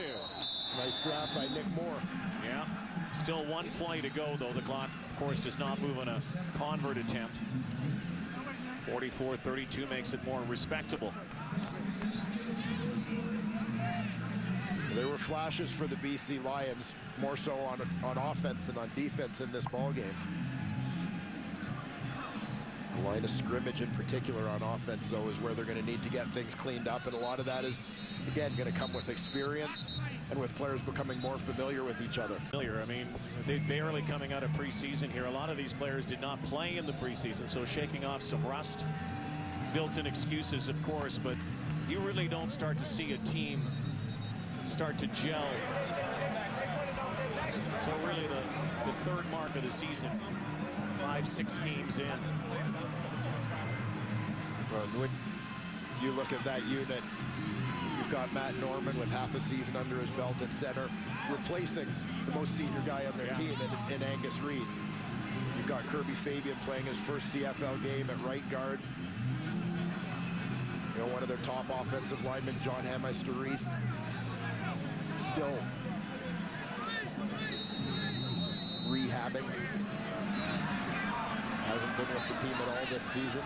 So they'll try the onside kick. Why not? And that will do it.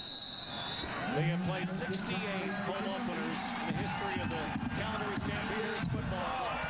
This one time was different. The Stampeders get the win, and this win tonight was for the city of Calgary. 44-32. That's it. Good night from Calgary. Good luck to Jay and Dan. Their final Sports Center is now